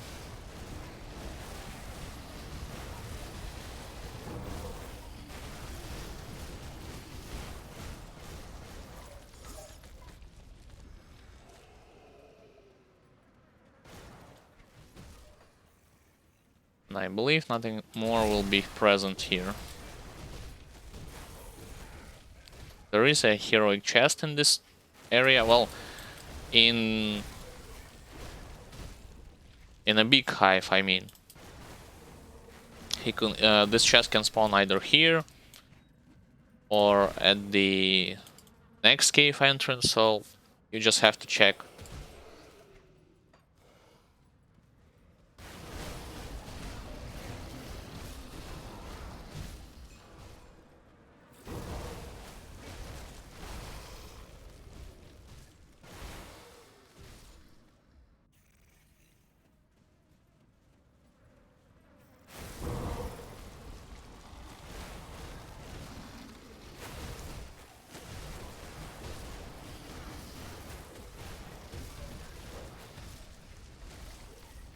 Also, while I'm doing this, I'll use this opportunity to welcome all those who has just tuned in recently or watched my previous videos on demand or YouTube videos, or have come to visit me after watching tips and trick videos from Grim Dawn. Nonetheless, welcome. My name is Alexander, also known as Andreyevitz, and I'm playing a game called Grim Dawn on hardcore difficulty, ultimate included. I am playing a Death Knight combination between Soldier and Necromancer. And currently, right now, when it comes to this difficulty, my goal is to clear the campaign as well as DLCs.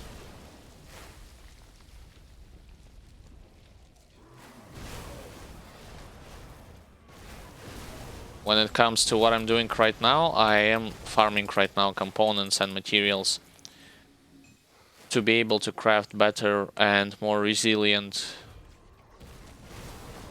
augments and relics. More damaging relics, that is. Because right now, sadly, I do not have enough of those components, and judging by my previous performance in Ultimate in Bastion of Chaos, I decided to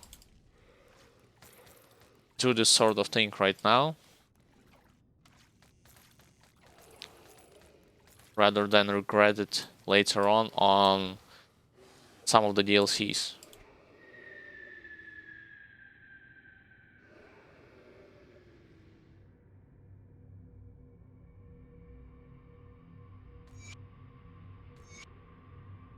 I believe I even got a third relic. Excuse me, not relic, but blueprint. Oh, perhaps I was wrong, so...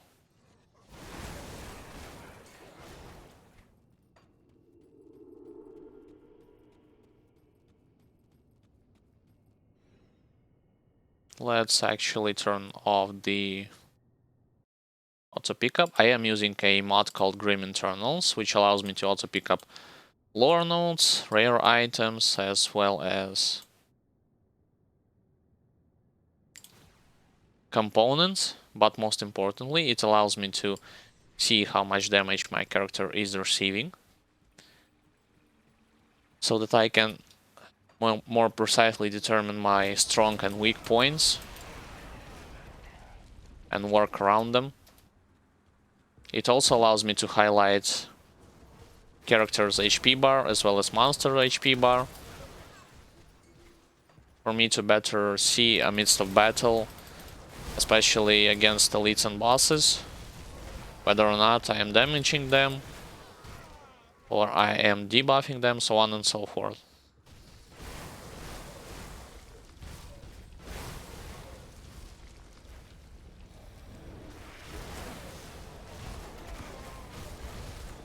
an elite. And once again, he is running.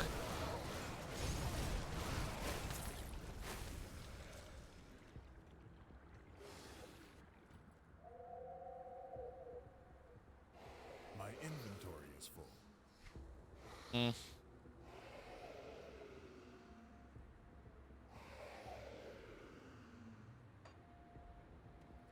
Fine, I only will pick up legendary items from now.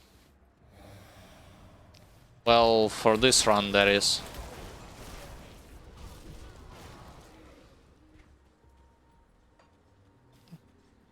If you are more a beginner and you're interested in some of the nuances that not even seasoned veterans are discussing, such as some of the deadliest bosses attacks, or what resistances you should be looking for at certain stages of the game, what you can neglect, you can check out my Green Dawn tips and tricks video on my YouTube channel. All the links are in the description. On my Twitch channel, so you can do it later at your own leisure. Same goes for other parts of my playthrough. They are being uploaded on YouTube channel as well and saved on the Twitch channel.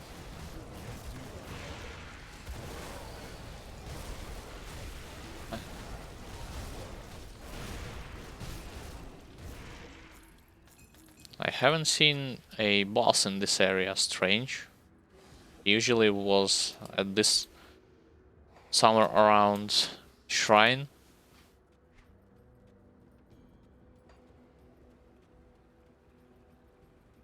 If you have any question regarding my character or just in general about the game, feel free to ask them in chat. I'll do my best to answer them. Oh, there he is. There's the boss.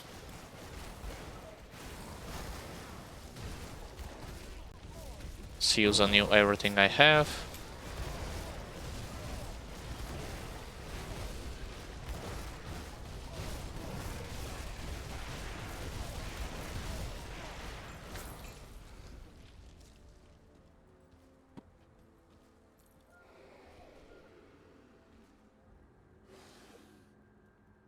And after this, I'll go to Darkveil Gate, first floor. Because I need those Chthonic Seals.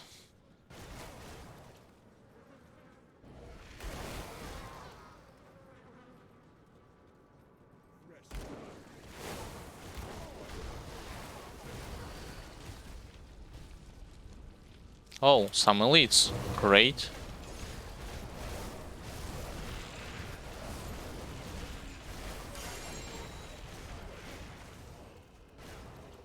My inventory is full.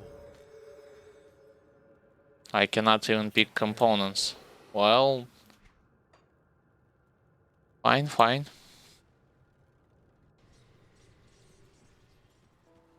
Come see what's left of my wares.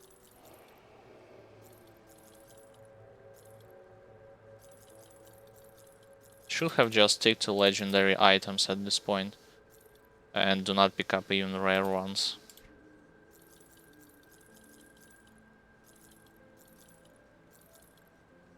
Because it will save me a lot of time of going back and forward into town and doing this selling procedure.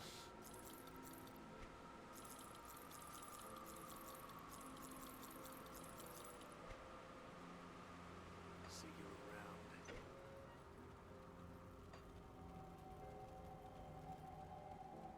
Safe storage, no questions asked.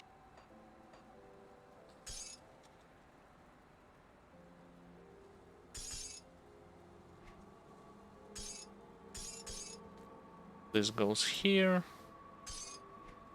Oh, forgot to sell one inventory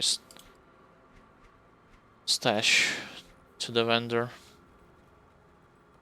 Got something you need stashed.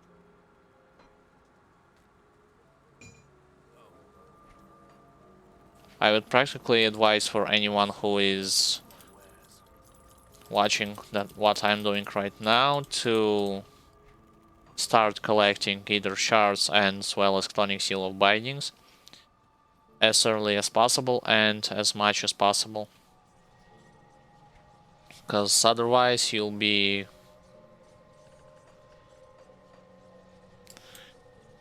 otherwise you'll have the same problem as I did on Ultimate, meaning that I mostly had relied on the thing that I thought was enough for the ultimate difficulty. I'm talking about the fact that you only need to gather your best armor and work from there. Sadly, it isn't. And I also spent a lot of those ether shards as well as seal of bindings for stuff that I do not need that much, in hopes for that later on I do not require to have those components for craft something. Well, the game proved me wrong.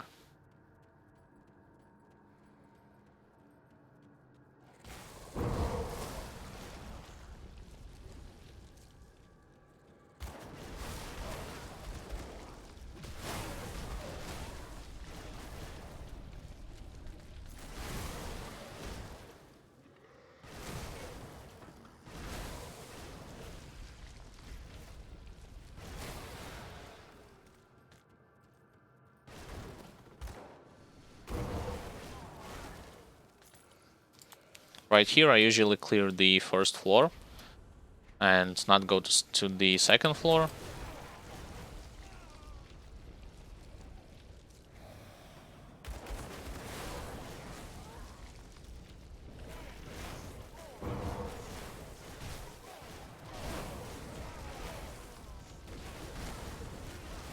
When it comes to my main means of dealing damage, I'm using spammable Force Wave with the mythical Stonefist Rebuke in hand and wearing full Creek set of armor. When it comes to pants, I am wearing mythical Chausses of Barbaros. That's, I believe, best in slot armor for any physical build.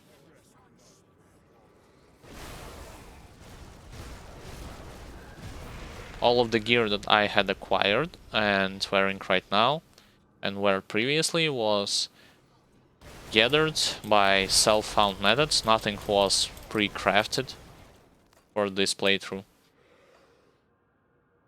Right, so Dark Whale Gate has been cleared. Let's go into the hidden path.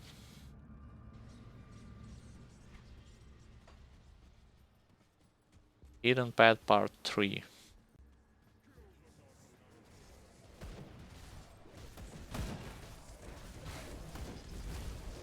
I'm not looking forward to fight with those guys simply because, well, except for those pack, some of them has those pesky archmages that using reflected auras against me.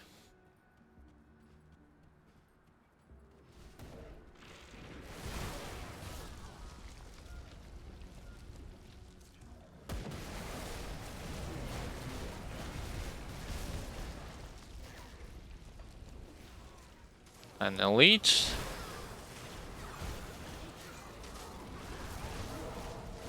I used Mark of Torment accidentally on the wrong guy.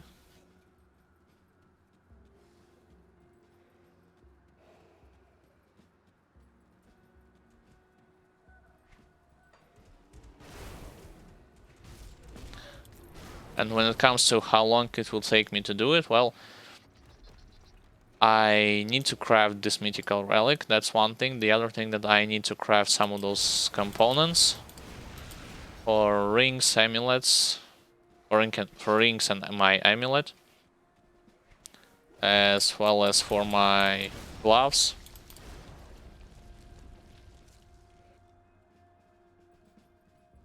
So when I will do it eventually, from this point on, I'll move on to DLC on Ultimate. That's the plan.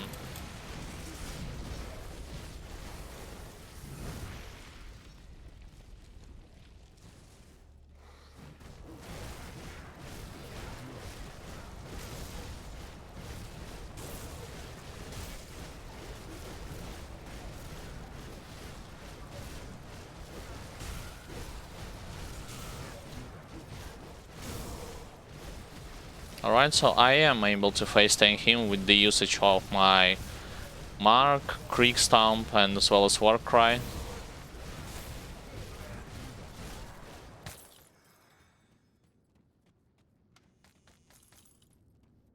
So from here I'll go to Guardian. This has been done, this has been done, yep. Twin Falls. Yep, to the Guardian.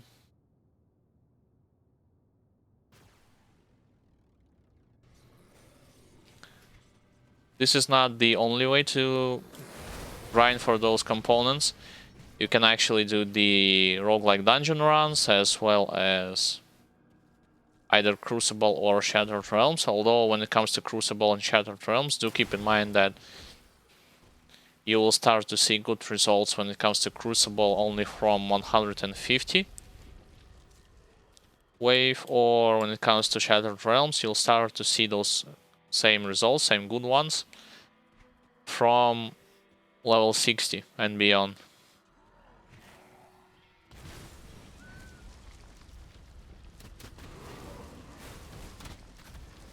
Alright, so let's go into the temple.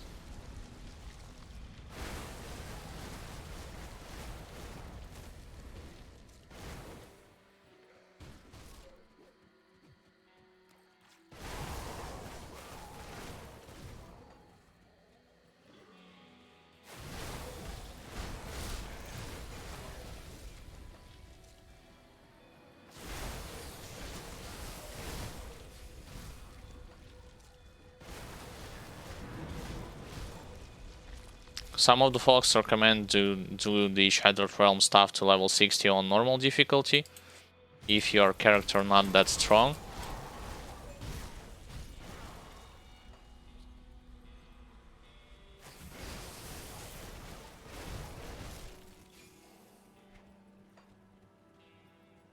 But like I said, the thing is that I am most interested not in legendary slash blueprints, but in components, crafting components, perhaps.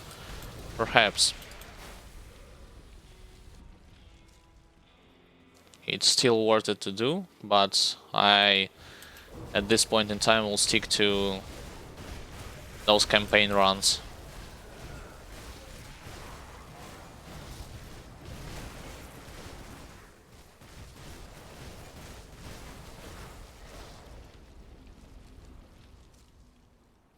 I was stuck. Alright, that's because I tried to run past by this wall. What I had figured out from my experience is that on Elite, why it's so important to have our cap resistances. Because even the slightly hitting attacks from some of those monsters before that weren't dealing a lot of damage to your character on ultimate difficulty suddenly changes into a heavy hitting attack. I am talking, for example, about those red pools that demons create, even the lesser ones, so keep this in mind.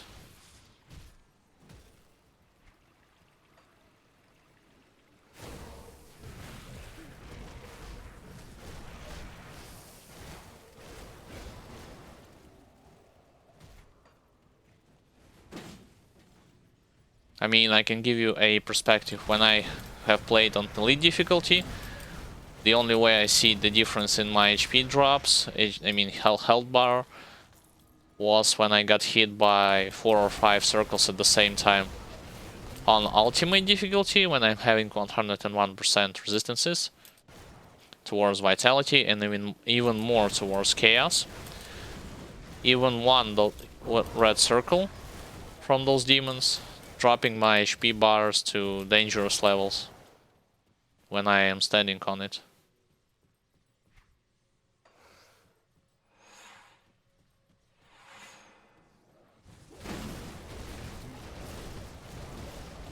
And this guy, I believe I'll ditch, to be honest, I'll ditch this guy and will not include, because he hits kinda hard And he also uses some sort of a resistance reduction all the time, as well as healing himself by running back and forth around this rock. And despite the fact that I'm having Mark almost constantly, my HP is dropping and dropping, so yeah, safer approach helps, but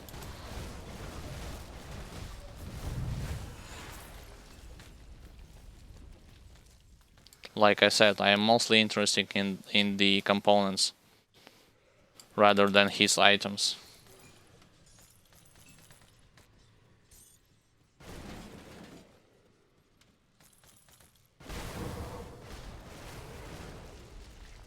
Alright, so this run is over. Let's start another run by log out and log in into the game.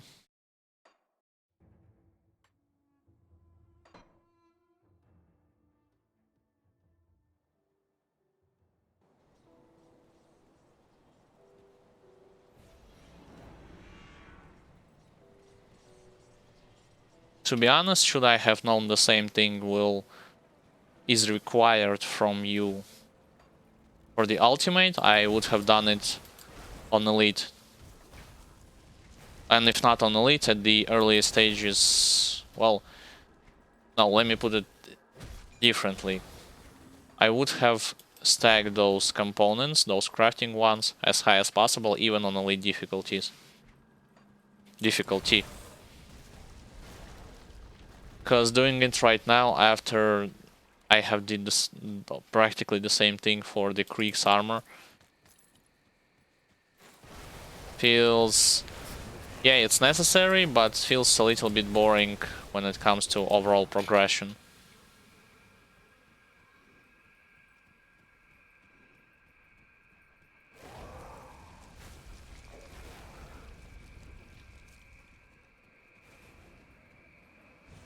Corrupted and frozen.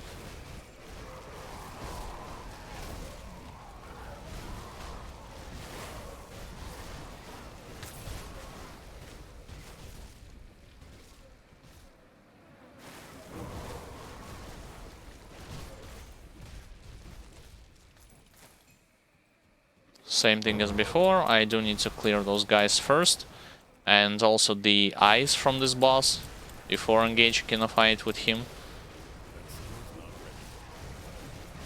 Oh, and that's another thing that he creates. As you see, when it comes to ultimate difficulty, in compared to normal and elite, he creates multiple eyes at the same time. He is doing it way faster. So keep this thing in mind. Then onto the Warden's lab.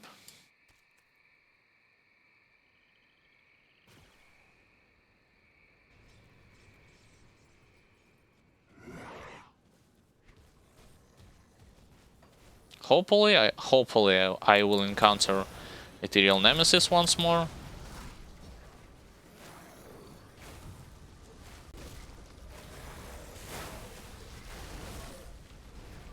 But if not, then I'm here just for Krieg and a couple of his elites that are roaming around.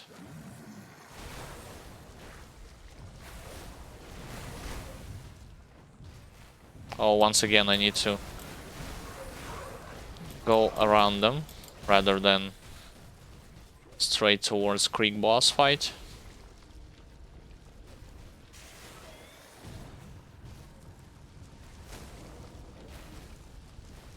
Let's see, no spider leads. I do not see any more leads around here.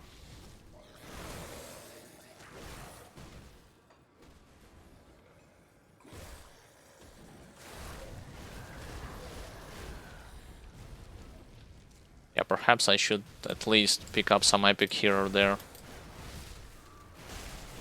Alright, no skull, which means no Nemesis. For now, on elite difficulty, I have fought against just 2 Nemesis bosses. One of them has has named Musilog the Chillwind, and the other one is... I do not recall his name, but he was an Ethereal, from Ethereal faction. I fought him right here, near the Creek boss room.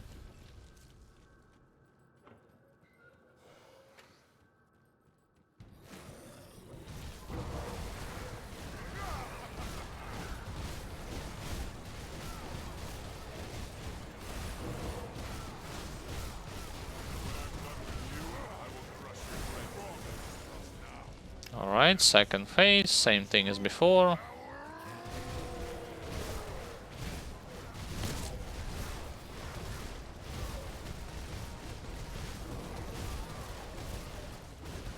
We are basically doing the same thing with the Creek Stomp. I'm doing this, and he's doing it the same. If you are wondering where did I get this ability, I got this from his Creek set that I'm wearing. So after this I'll teleport back to the Warden's laboratory waypoint and then run back for the chance of collecting more Ether shards.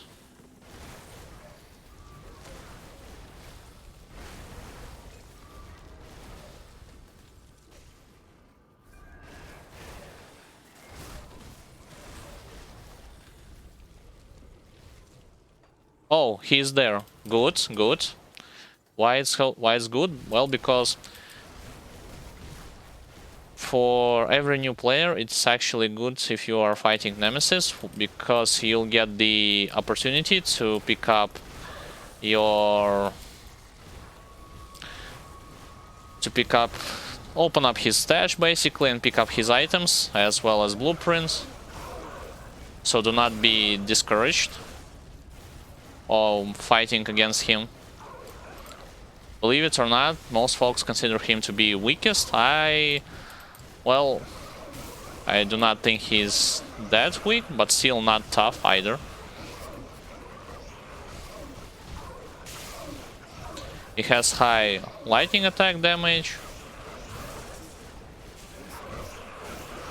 Oh, he procced my ghoul. I had to be more careful and not just stand there like a moron. Try to run away a bit.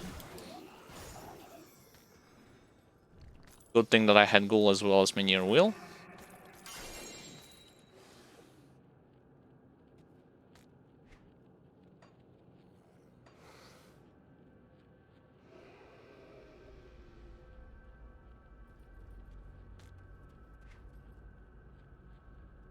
Seal of Ancestry. As well as Call of Blind Assassin. Fine. So let's continue on. Picking up the stuff here and there. So you see, I have defeated him and I got 2 blueprints from his chest.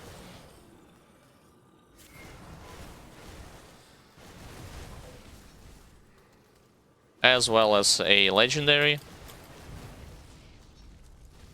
Alright, I cannot go there. So I need to go a little bit back. Destroy this cluster and this one as well. And I believe when it comes to this place, I am done, so I need to teleport to Burwich Village.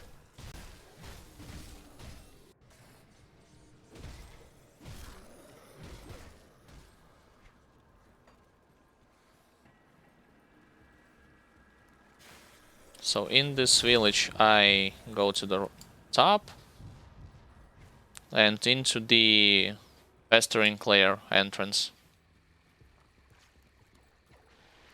Oh, but I see an elite, so let's go there and kill him.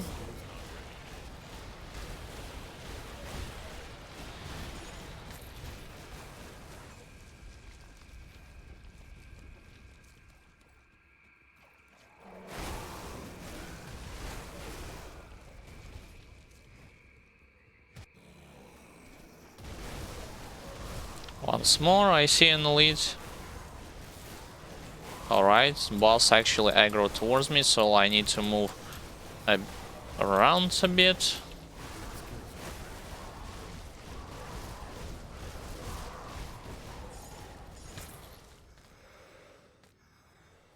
Sometimes a treasure trove spawns here, so it's always a good idea to check whether or not you have the opportunity to open it.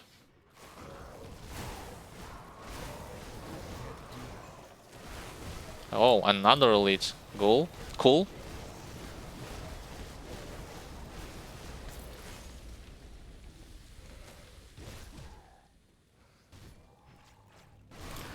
Sadly, no treasure trove, which means I need to move on to the Cronley's hideout. I actually can go here first, just to fight this bandit elite in the mine entrance, and then move on to Cronley's hideout cave.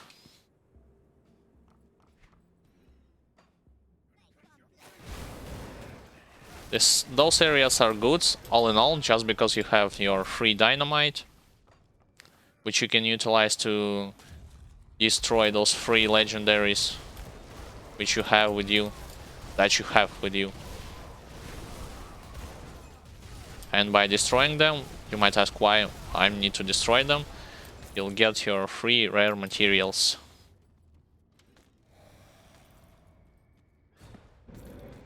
Alright, so no more elite, which means I can go here.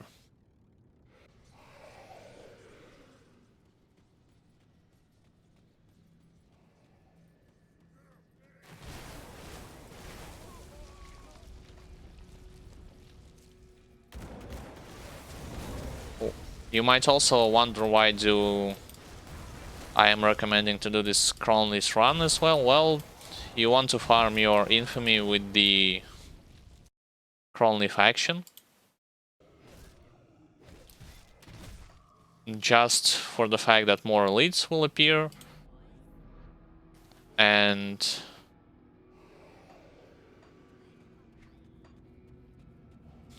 sometimes later in the future, Nemesis can appear as well. I believe the only two factions for which it's hard to do is Cronley's Gank, as well as either Kaiman's Chosen or Order of the Death's Vigil, depending on what faction have you choose. You have chosen, excuse me.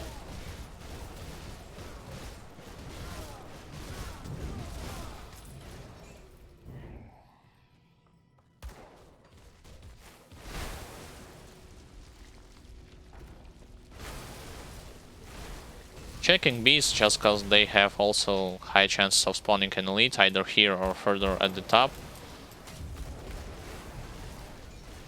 Yeah, you can see how much dynamite I am collecting throughout my infamy run.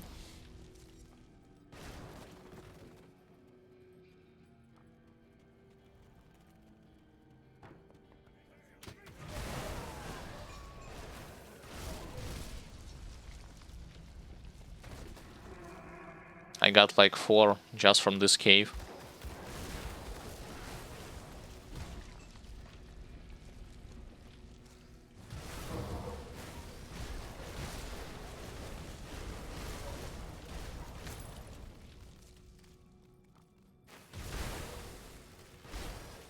And at the end of this cave, I am fighting against Cronley. Once again a dynamite, so it's 5 in total.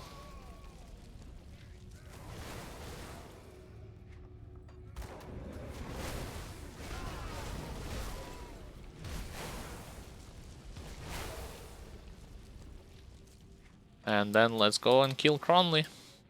And 2 Ether cluster. Alright, he used his aura, which means I cannot damage him. Because as soon as his aura will be removed. Yep, as of right now, let's start damaging him.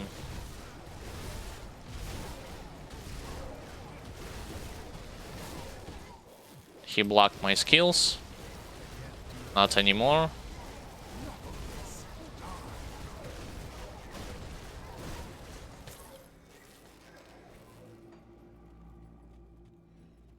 After this, I am heading straight towards the, well, Twin Falls and then onto Broken Hills.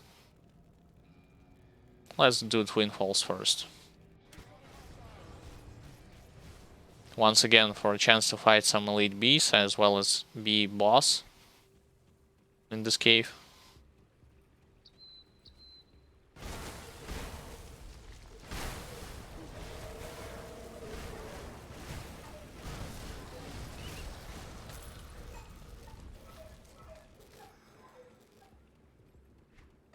Let me check if some bees are roaming around here. Or near its cave. No elites, just regular ones. What about there? I do not see any elite. Which means let's go into the cave.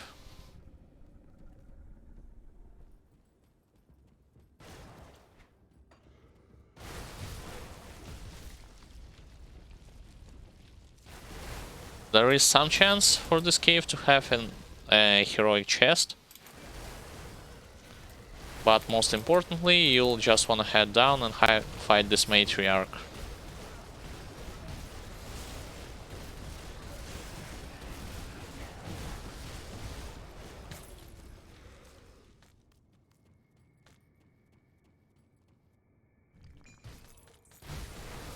I'll check this room as well. Nope.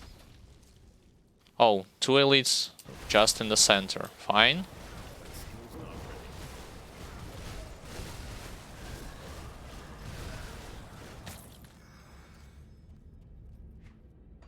Alright, let's go into Broken Hills next.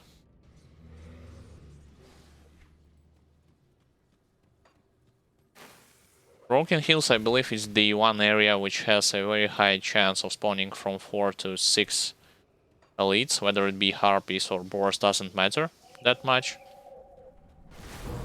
So that's one.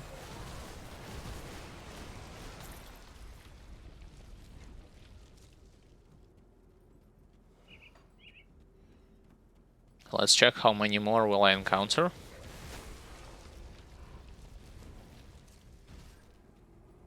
Two, three, 4.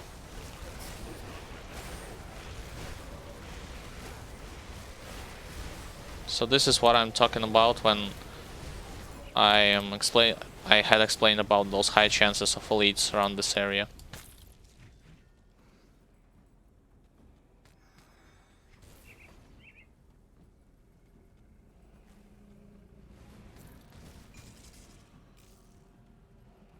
So far,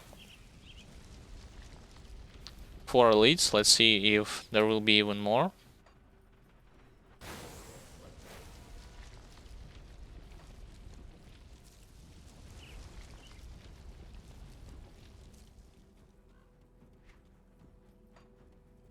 Just regular boars. In this case, I'll continue to run. I'll head to the right to kill Guardian of Salael.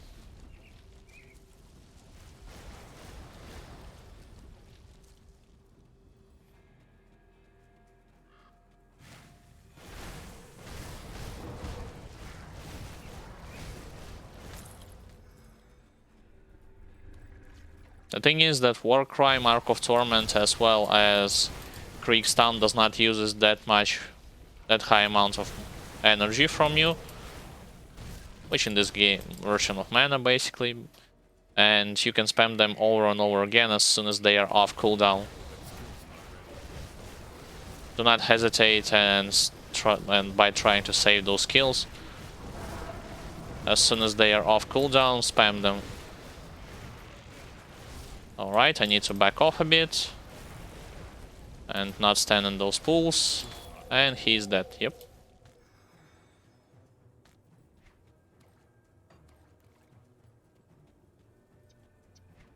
Then let's continue in those areas.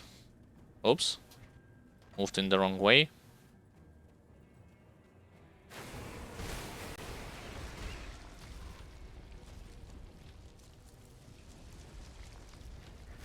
So far 4 elites, as well as Guardian, but Guardian is actually separate boss from Hidden Path questline, so I'll not count him.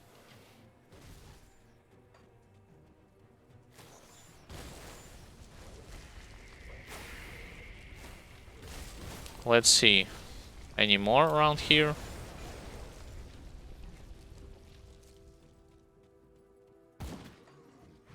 Nope. Just more boars. More regular harpies. What about this road? To the right. Even more boars. Fine, so... And some regular harpies. Let's teleport then into the Prospector Trail and move back into Mountain Deep.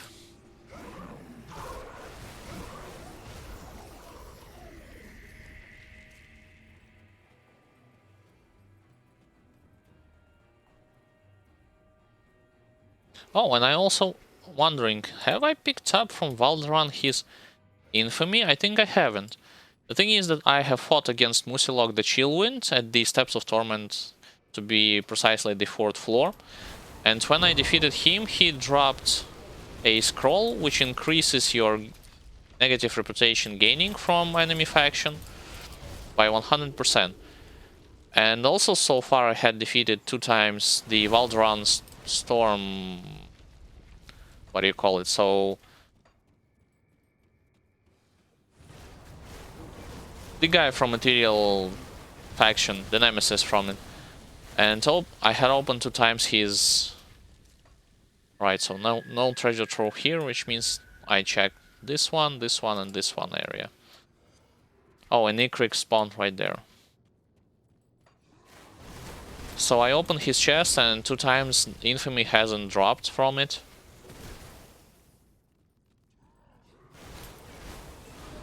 I am wondering about the chances of it to actually show up.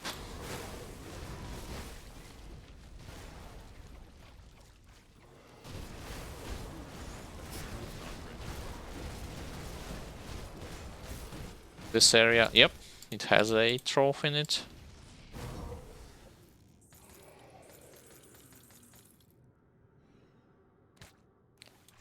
Yes, I am keep collecting those blueprints because I am playing on a fresh account.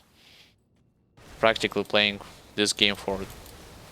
This is a 3rd week of me playing it. Right, let's kill Ikrix also, since I had spotted him and I do not need to quote-unquote locate him on the map. Can just run straight to him. He was in some of those areas. Sadly, they are all blocked by stones. What about this one? Oh, I need to move there. Need to run around a lot.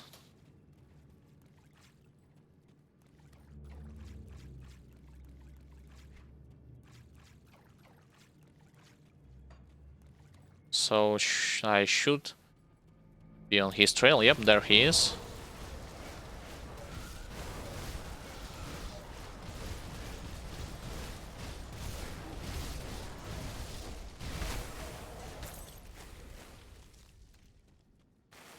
Fine, and after it I'll go straight into the rotting croplands.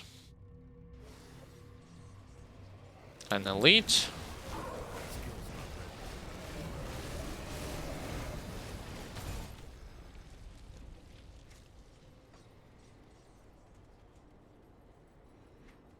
I need to head into those areas.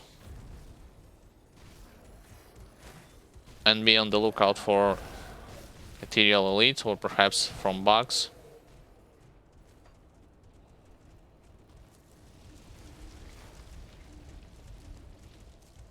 So let's go to the right. And then I'll need to check those side areas.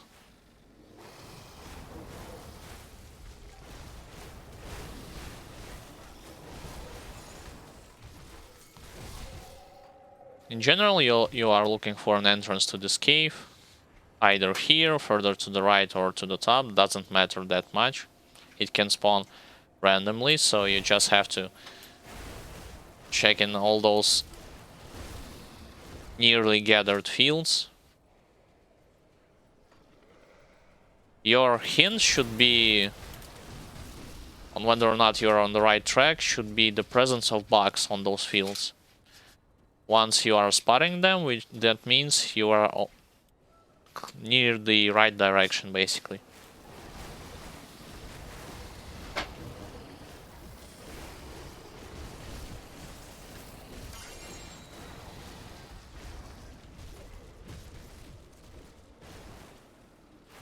So far, I have not located this cave yet.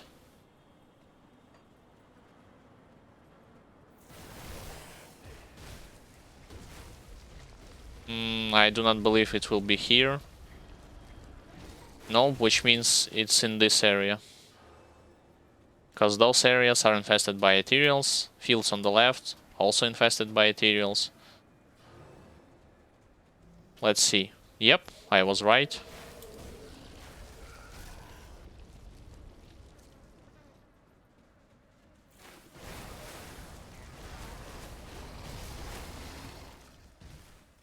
And I am usually heading first towards those caves.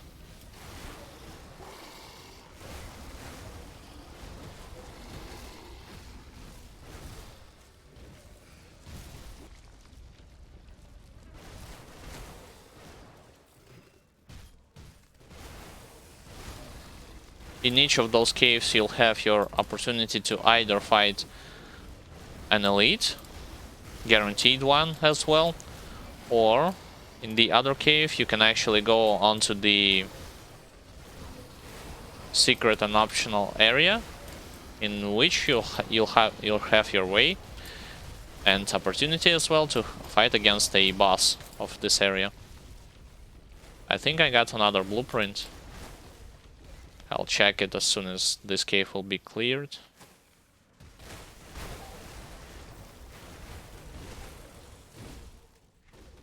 Yeah, so let's go into the exit.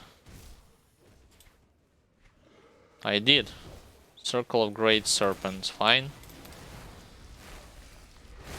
Sometimes one of those areas can contain an heroic chest, so just check whether or not you will find it. So that's first Vizier. Oh, I have used all my burst onto those lesser bugs. And my force wave sadly does not hit him.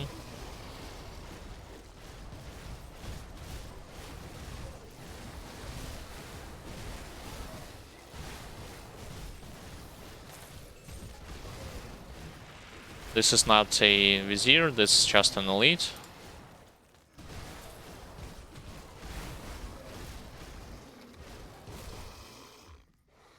So this is the second sub area.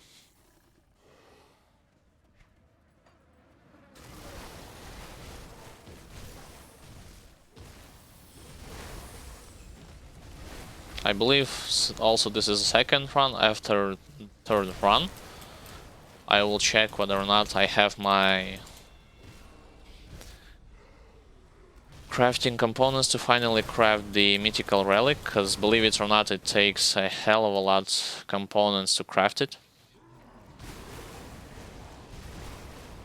If you are wondering, I am talking about relic called Doom.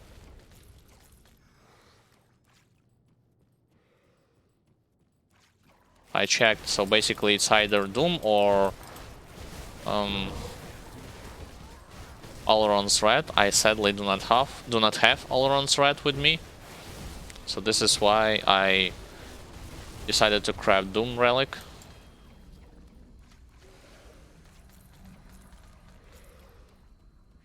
Instead.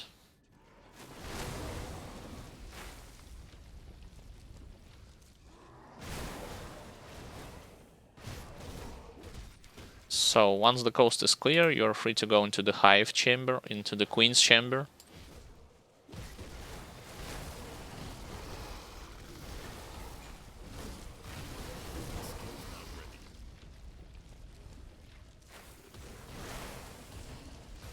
Oh, do not tell me I ran into that end. Yep, I did. Because this passage was blocked by this rock.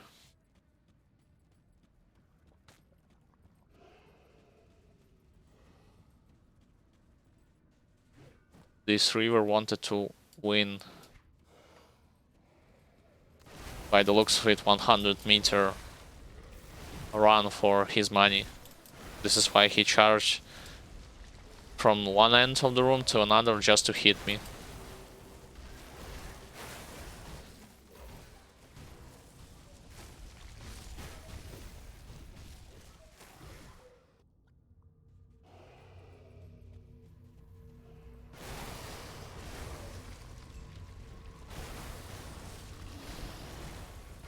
I'll check this room first to see whether or not I will miss some chests here or there. Mainly talking about heroic chests, but regular ones are also good.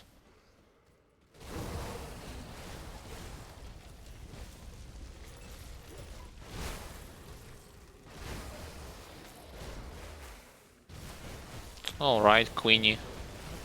Let's see.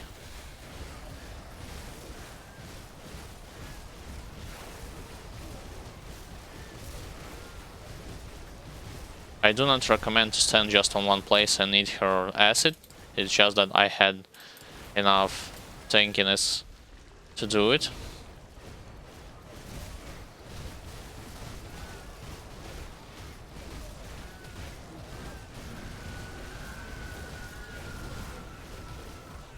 Same thing with those stones.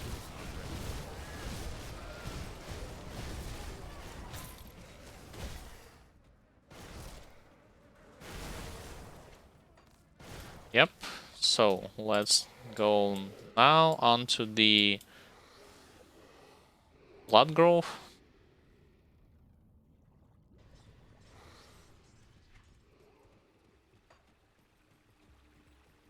In this area, I'm interested in Tonic Seals of Binding.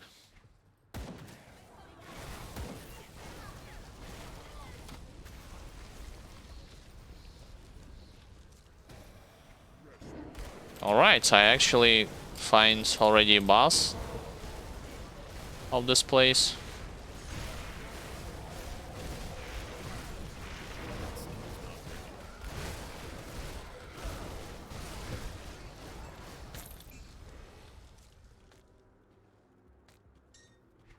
I usually clear a little bit of this area and then I'll move onto the Dark Veil Gate first floor, to be more precise.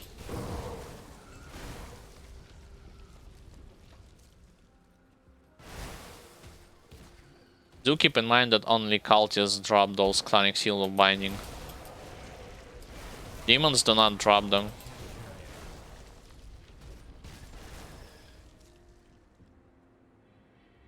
I'll turn off the auto pickup function for now. And sadly I need to go and sell some stuff. See anything you like?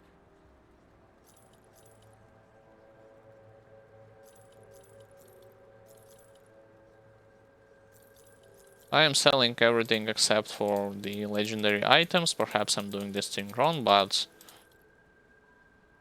for now, since the purpose of this stream is just to farm those components and whatnot, and I'm not looking for a better items on my character, so this is why I'm not interested in all of the things that I have collected. Specifically talking about green ones, green items, and blue ones. Whoops, sell the component. Iron well spent.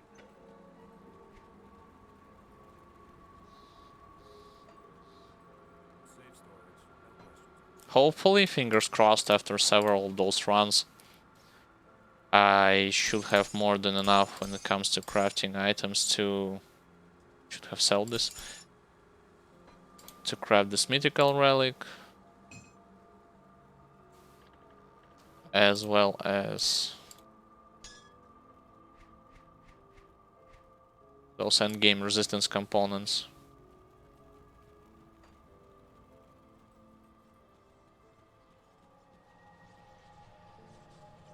Let's Haven't I sold those? Nope, I didn't.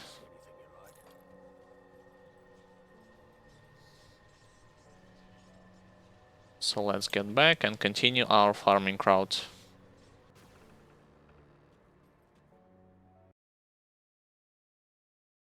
By the way, I am using a mod for this game called Grim Internals, which allows me to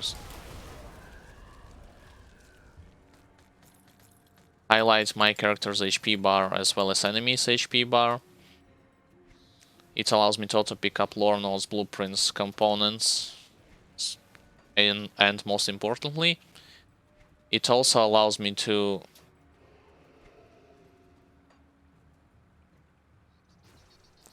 see how much damage my character is receiving from what source, so that I can play around my stronger and weak points.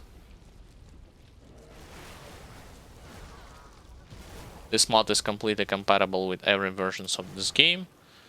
It does not require an elaborate installation process.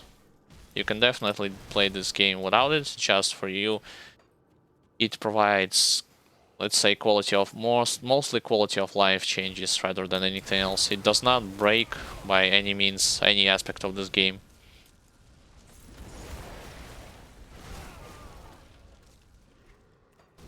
It just makes things a little bit easier for you to understand and play around. Alright, need to be careful around those guys, since they hurt quite a lot.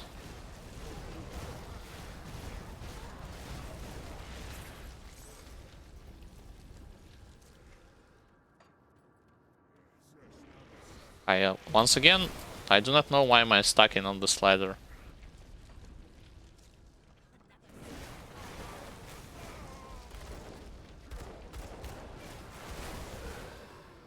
I should have went in this corridor first. Yep.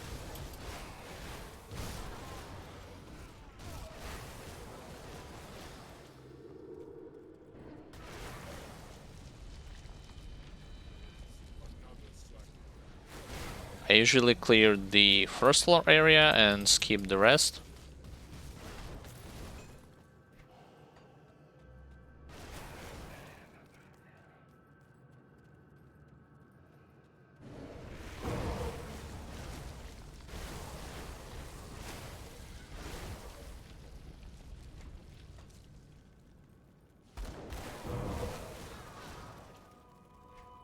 Yeah, they are not dropping that much tonic heals this time. But nonetheless, this area is good. Just from the fact that how many cultists are gathered around here. Oh, and I believe I just remember the other area. Some kind of a tomb where most of it is populated by those cultists, and the other area is populated by ghouls. But I'll not go there.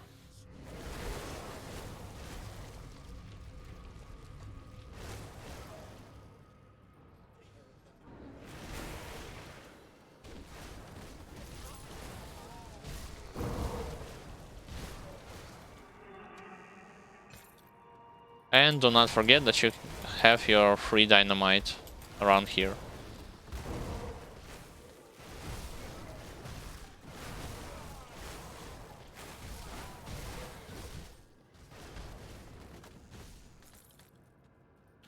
So by the looks of it, I'm done here. Let's go on to the Aetherial Road. To be more specific, into the hidden part 3.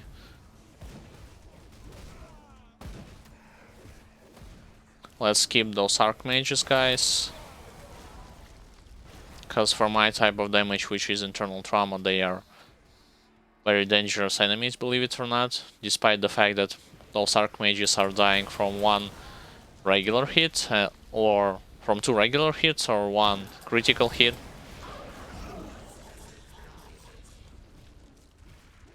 They have the capabilities as easily return favor back to my characters via retaliation damage.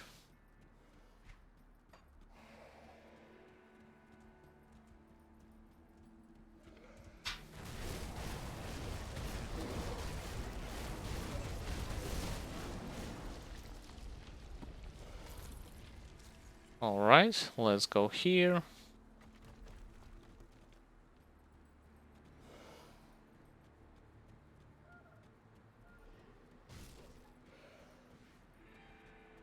And enter into the cave.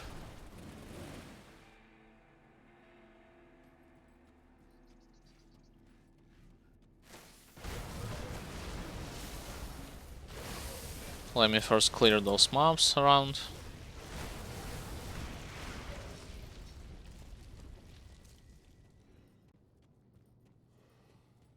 Let's engage.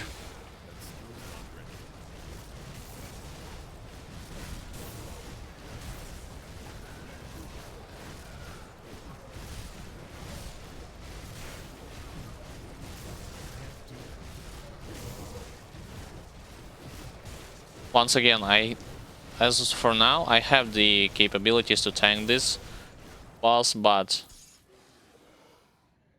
should you choose to fight him,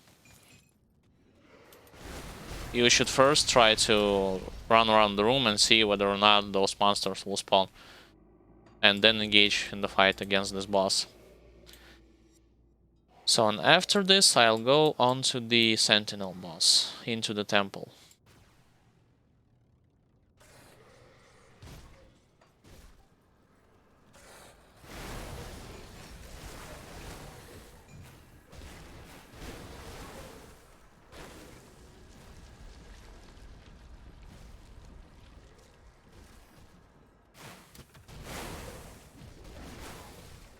Some grubbles, let's move them from our way.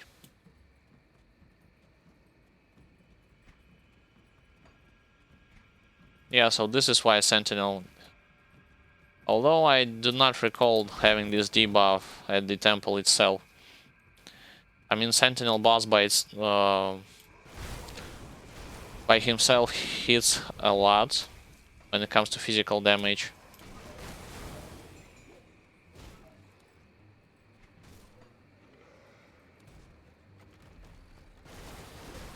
Despite the fact of me having debuff or not.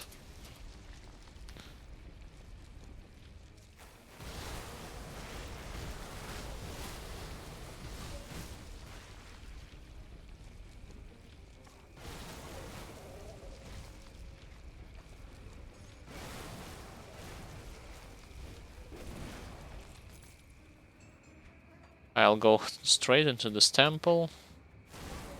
By killing the Sentinel, it ends the... Alright, an elite. 4 elite to be more precise. Interesting. And also interesting that I think I already have this Gut Reaper, and with mythical variety as well. When it comes to Red of the Ascendant, nope, it's new item. How do I know whether it's new or not? Well, judging by how when you pick up some items it says new illusion added, perhaps it means that you haven't picked it up yet. So this is why I'm assuming that it's a new item. Another elite.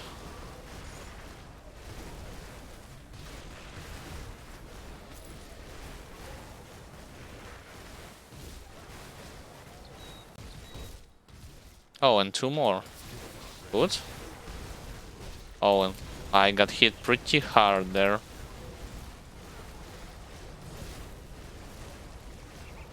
Should be more careful next time.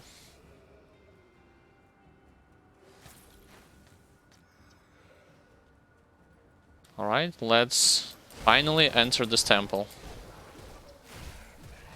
And also, what are the chances of in temple of those elite monsters being in temple, I mean? Because previously there weren't that much of elite at its entrance.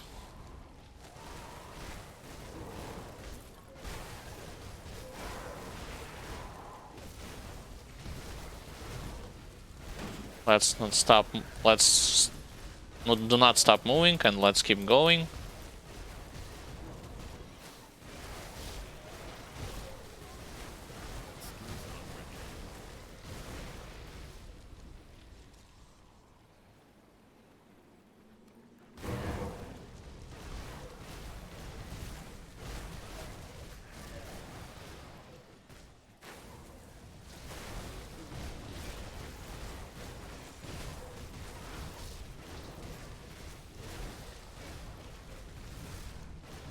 so far, like, what I can say about those runs, and by the way, I have checked other people's videos about those intermediate / beginner player runs. I will link them as soon as I'll upload this part of the stream onto YouTube. I can say that yes, you're getting a lot of crafting components. Not a lot of blueprints, but like I said, I am interested mostly in crafting components.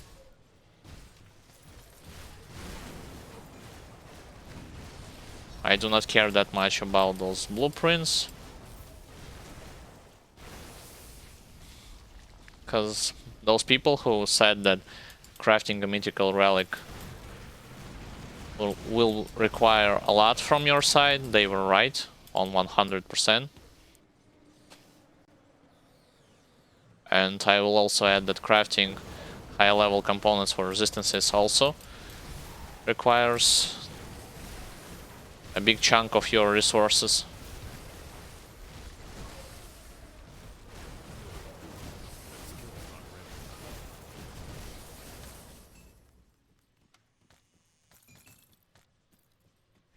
Right?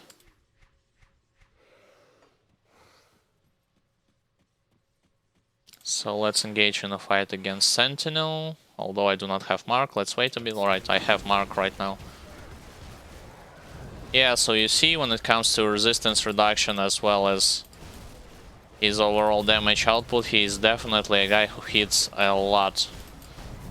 Despite whether or not you are playing as a physical character, with heavy armor, with caster armor, you will gonna get hit from him.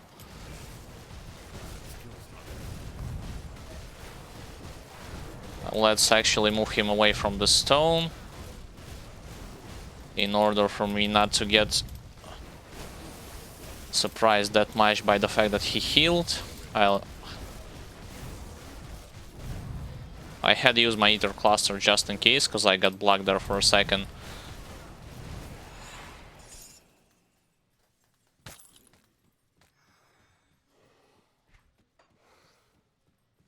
And let's open up those chests. As well as this one.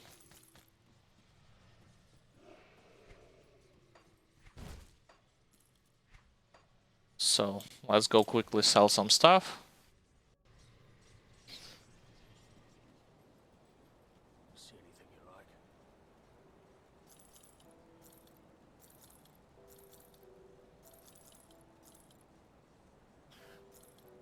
I think for the variety purposes I could try to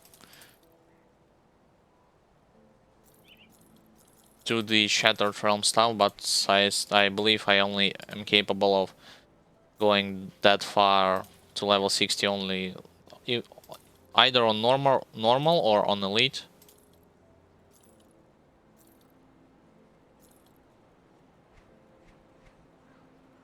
Put it to good use. And also, since having, let me double check. I did have this gun. Yep, I did. So I think I'll destroy it by the usage of dynamite. And also, this is a gun, not a weapon, not a melee weapon. I assume I also had some. No, no legendaries so far.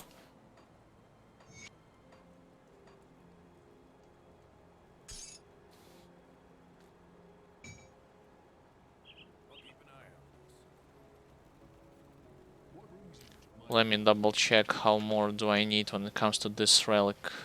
So, Reckoning. Zeal. Juggernaut I have with me. Zeal. I do need Bloody Whetstone. So, Bloody Whetstone, it's right here. What do I lack? I am lacking 1 Hallowed Fang and 4 Blessed Whetstones.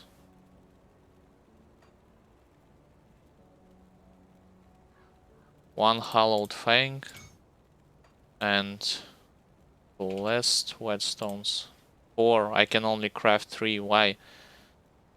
Oh, I need serrated spike. Do I have a serrated spike? I think I do.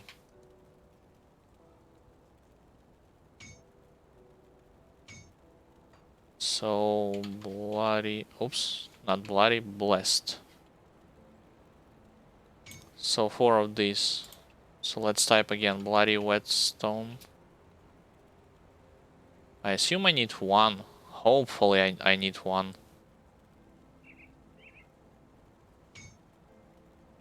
Fine. As you can see on your screen, it takes a lot of those stunning seals. Same thing goes with ether shards. Let's type zeal once more. Fine, I can craft zeal. Let's type doom once more.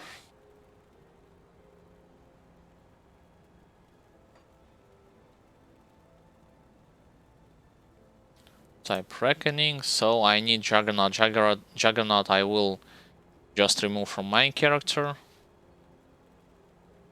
Yeah, because as you can see, if I remove it, I can craft it. What do I need? Guile and Vengeful Red. Guile. What's Guile? Oh, Guile. Vengeful Red. I believe it's this one. And I believe I can finally craft this reckoning nonsense. Yep, I can. So let's craft reckoning. Mythic power. Yeah, oh boy. Although I do not need this relic, I need instead of this one doom.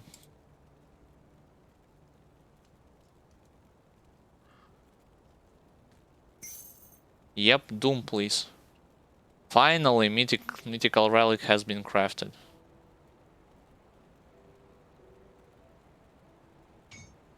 Yep. So, one threshold has been completed. The other threshold I do need, let me quickly show it to you. Tainted Heart.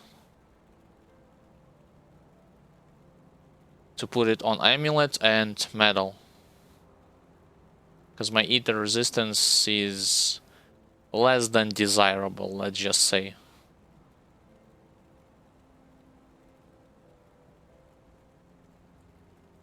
So that's one thing. The other thing is I need spell scorch. Wait, can I craft one now?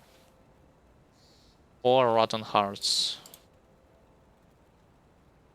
I can craft one now. It will take me all of my present ether crystal shards.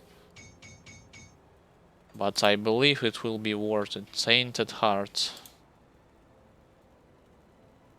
So I can craft one, that's good. And I will use it instead of my ward stone.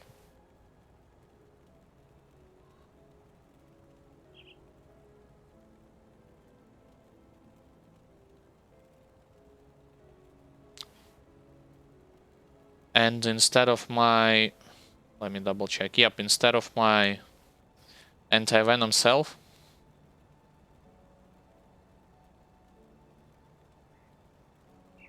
I'll put spell scorched plating to compensate for the loss of elemental resistance. I can show it to you. So spell scorched plating gives 15 elemental resistance, 20 pierce, and 100 health. So let's craft Tainted Heart. And I need to apply... First I need to remove Ward Stone. I'll remove it from metal.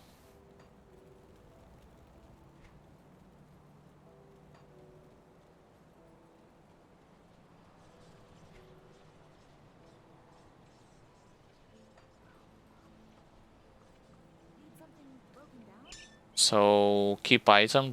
Do not accidentally click on keeping the add-on. And instead, let's put here Tainted Heart. So this should work. And can I craft... Well, actually, let me disenchant this legendary. Dismantle and... Yep. Wow, so worth it. Well... Whatever.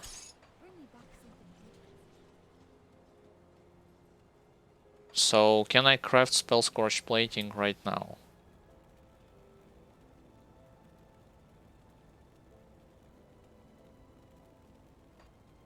Let me check. Scrap metal.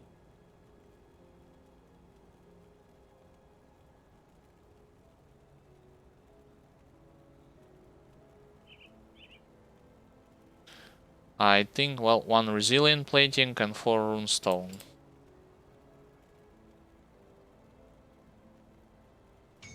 This one I can craft. What about 4 Runestone? Nope. Do need many more of Ether Crystals. And when it comes to rings, what do I need?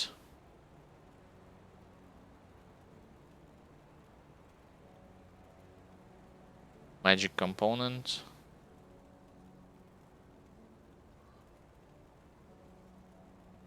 Wait, I do not need this one. I need this instead. Bloodied Crystal, Hallowed Fang, and Silk Swatch.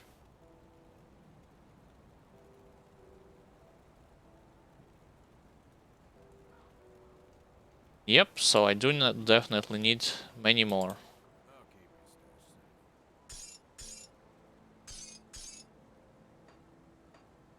your stash safe. It's safe with me, promise.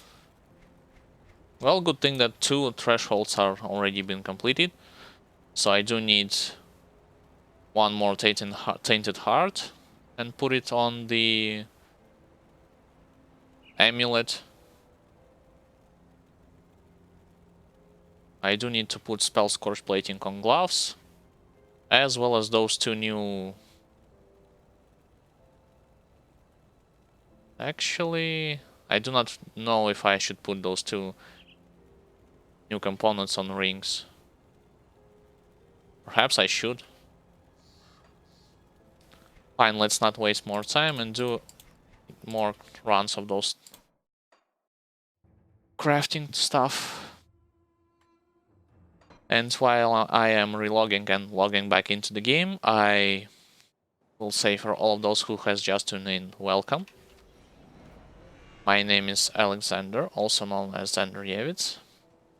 I'm glad that you had joined my stream, whether you had watched my previous video on demand or YouTube videos or Grim Dawn tips and tricks videos. Nonetheless, once again, welcome. I am playing a game called Grim Dawn on hardcore difficulty with ultimate. Playing as a Death Knight, physical Death Knight, combination between soldier / necromancer. When it comes to my purpose of the stream, I am farming for a better components, high level ones, for the chance of to have yet more resistances that I feel I need in the Ashes of Melmoth as well as Forgotten Gods DLC.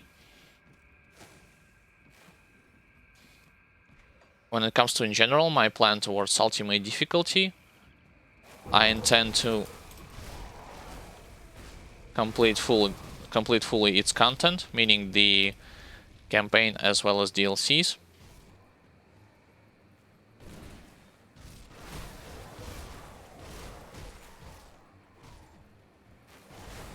And once more, if you are a beginner and would like to know more about some hidden nuances of this game that not even seasoned veterans are talking that much, you can check my tips and tricks videos later on my YouTube channel. There I have highlighted, talked about and elaborated on boss's deadliest attacks throughout the whole game as well as DLC. Talked about also what types of resistances you need, at what stages of the game, what you can neglect, and vice versa, what you definitely have to. obtain as fast as possible.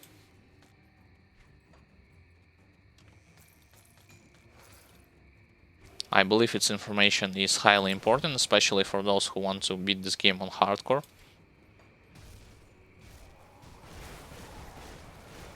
Since you do not have safety net of re-experiencing same attack over and over again, like you would if you decide to play on softcore. But I do not judge or have nothing against players who picked softcore or hardcore. You play on whatever difficulty you want. It's just that information is useful for everyone, believe it or not.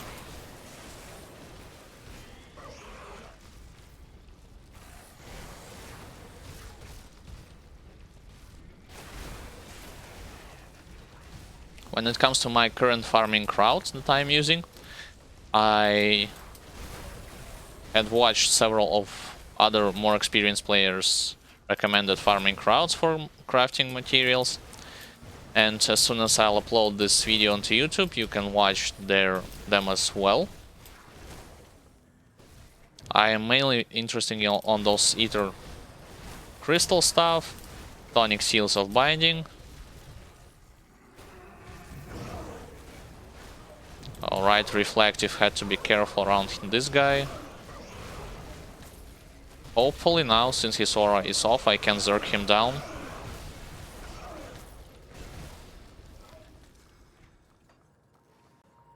There's an elite right there. How can I get down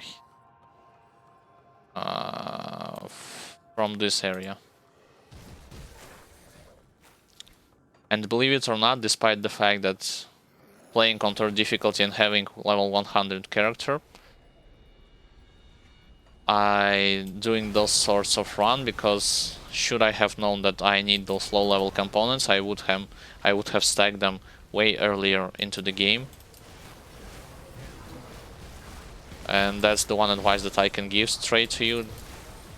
If you see those components, only use them if you have to craft resistance materials / augments or better gear, but do not use them or throw away on anything else.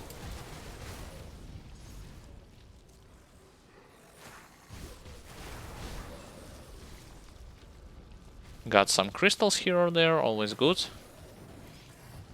I wonder if I will encounter Nemesis once again. For those of you who are new, Nemesis is a boss of each enemy faction. There are a lot of enemy factions in this game, and each of them have their own Nemesis boss.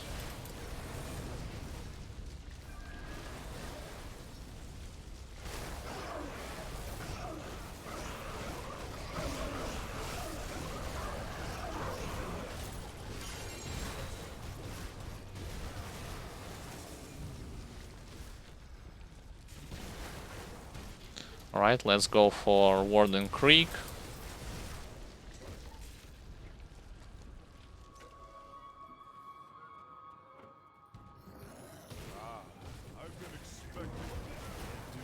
By the way, this farm route that I am doing is more catered towards beginner players who does not have a very strong character. There are a lot of other options. One of them would be to include farming routes from DLCs on ultimate difficulty. The other being the fact that you can do this on the Shattered Realms stuff and Crucible, although keep in mind that to actually have a decent reward from either Crucible or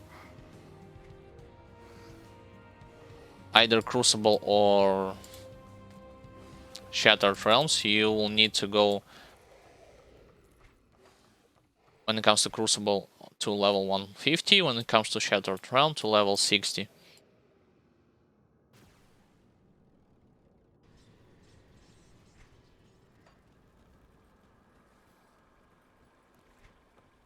If you got any question when it comes to game stuff, character specific, or just in general about the game, you can safely ask it. I'll do my best to answer it.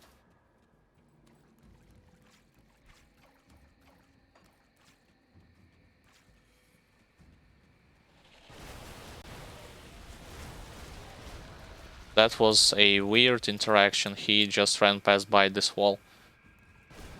Like nothing even stood in front of him.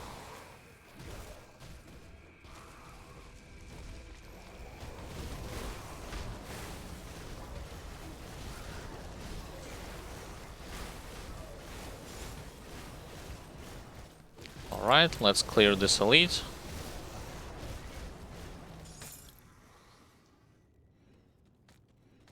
Yep, Doom Relic definitely is a straight upgrade from my Juggernaut Relic.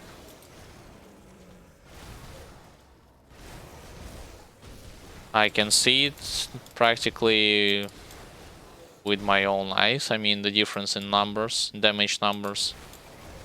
But for anyone who is wondering, damage is just one of the aspects, and it's not that critical as you think when it comes to hardcore difficulty especially.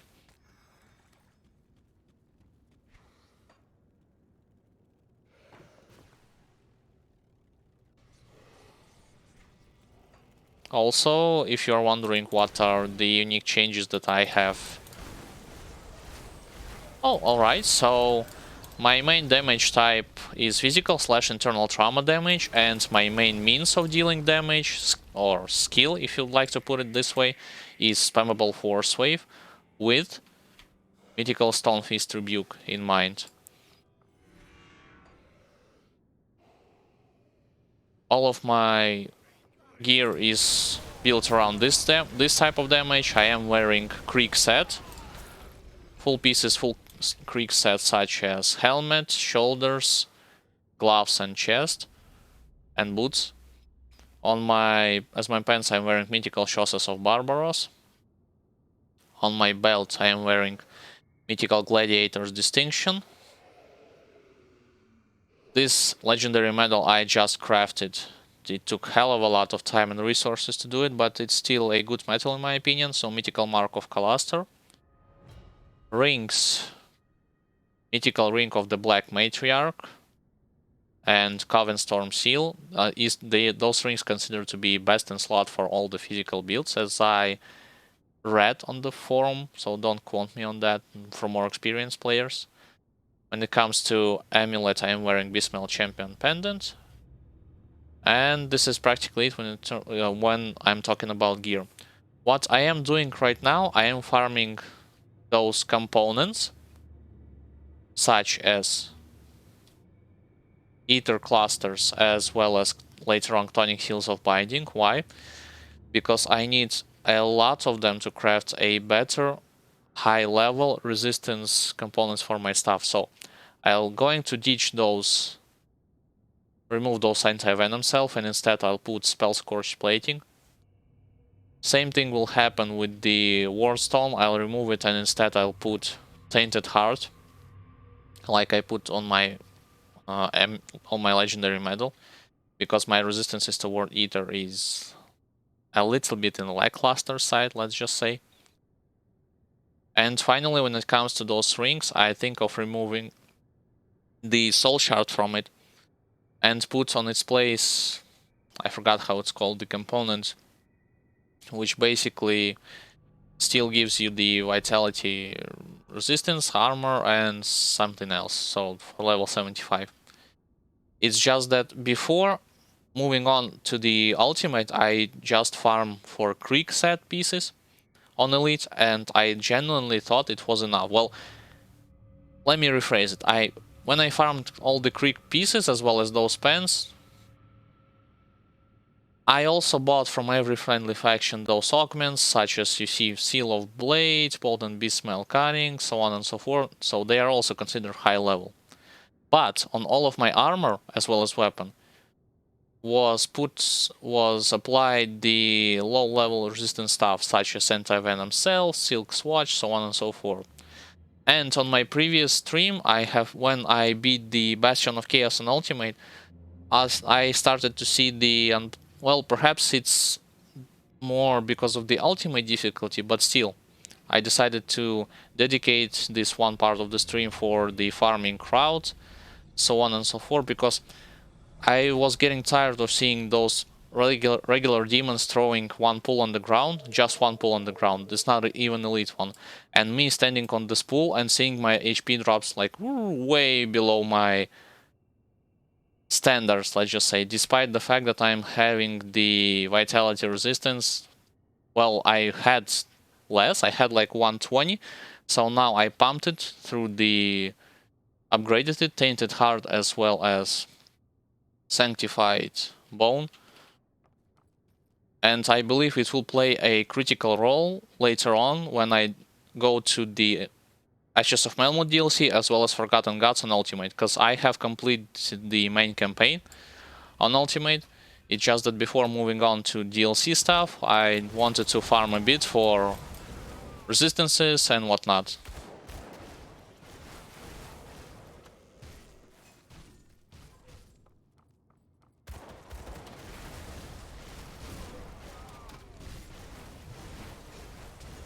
Yeah, about the build itself, I can show it to you more. So those are my skill setup up to this point. So Force Wave, blue numbers are soft cap, excuse me, not soft cap, but bonuses from items, as you see on your screen right now. And I took the Tremor just for the ability to spam it. Warcry, resistance reduction, damage reduction, as well as resistance reduction towards physical damage. When it comes to Minier's Will, that's my last resort, quote-unquote, stuff, in case things go terribly wrong. So I decide to go 16 out of 16 here just because I do not want to get blown up, despite the fact that I'm having a ghoul as well, but I'll talk about this later. Same thing, military conditioning, field command, offensive defensive ability, squad tactics, casting speed. Decorated soldier as well as scars of battle was upgraded. By upgraded, I mean I put some skill points there just to have some more resistances. And exclusive skill, Alron's Rage, for main internal trauma damage, physical damage, as well as some offensive ability. From Necromancer side, Spectral Binding, Spectral Red, resistance reduction and even more HP. And Mark of Torment, which is a must-have skill in my opinion, well, especially when we are talking about Death Knight. It will allow you to tank some stuff that you otherwise could not be taking, such as some of the critical hits from bosses, so on and so forth. Because 55 damage absorption percent is huge in my opinion. Not counting even the fact that 380 damage will be reflected, but that's the other point of the skill. When it comes to Devotion, I am using Ghoul and Ghoulish Hunger proc attached to Field Command. Then I am using Eel for a chance to have more defensive ability and chances to avoid some melee attacks and projectiles. Panther, more crit damage, energy regen and offensive ability. Hammer, my main damage type, physical / internal trauma. Hawk, more defensive ability, crit.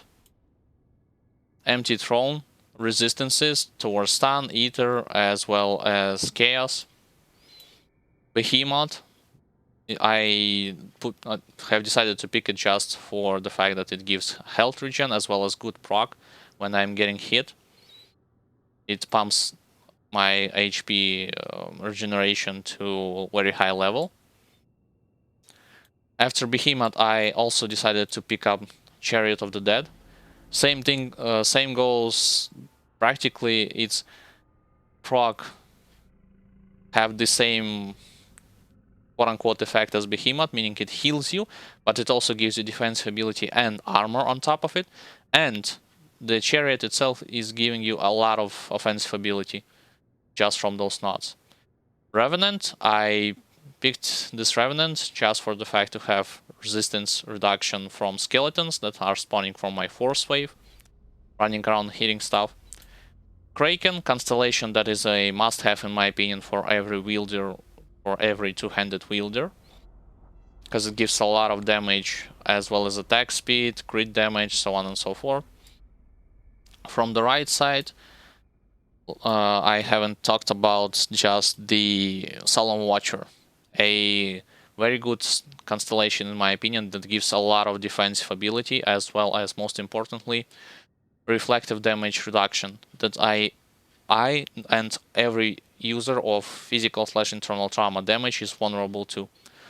But I would like to add, from my opinion, despite having this Solemn Watcher constellation, because there was instances when I had those Solemn Watcher constellation active. I mean, used.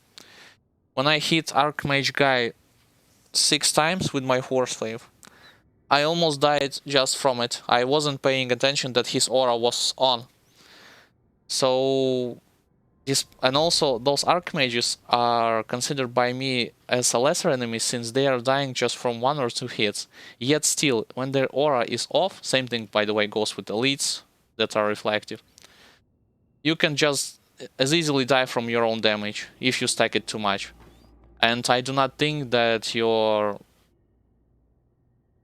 resistance will help you, because internal trauma ignores armor of the target, which means that if it is reflected towards your character, means your armor is also ignored. And I haven't talked about the Crab constellation. I have picked it up mainly for the great opportunity to add extra layer of defense in terms of arcane barrier. 25% chance when I am getting hit to have almost 2000 damage absorption and protection against element, ether, and elemental damage, ether, and chaos. So this is my setup that I'm currently running right now. Yeah, previously I was using the Turtle constellation, but the thing is, Turtle proc only works when your HP drops to 40%, and judging by the way how things are hitting me on ultimate difficulty, I do not think that it's safe to rely on the Turtle proc, so I decided to change it with the Crab instead. I mean, Crab procs whenever you are getting hit, so you do not have to rely on the fact that your HP will drop to 40%.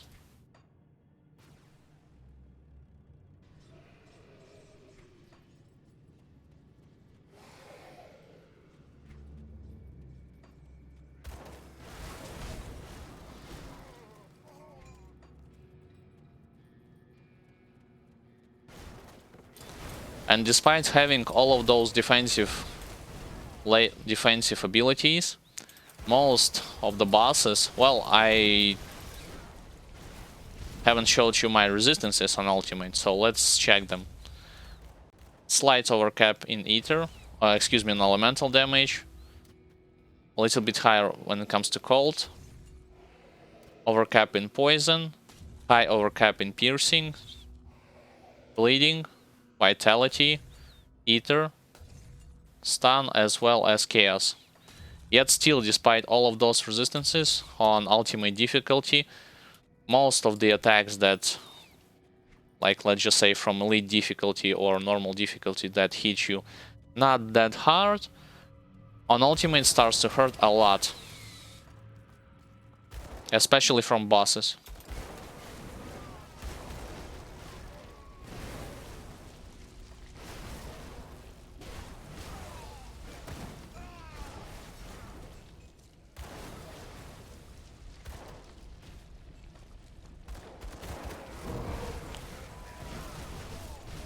Alright, let's actually clear those shooters.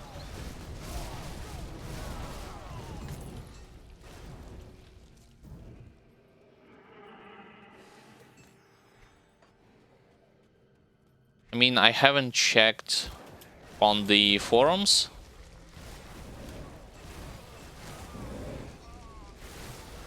Yeah, but the thing is, to be honest, I'm not considering myself that tanky. Because not just from the fact that I was wearing those components, perhaps it's just the difficulty thing that you will still going to get hit a lot by some of those attacks. It's just, it surprises me that some of those attacks that you will not pay that much of attention 2 when it comes to elite difficulty, and normal. On ultimate suddenly becomes, well, if not lethal, but worrisome. It's a better way to put it.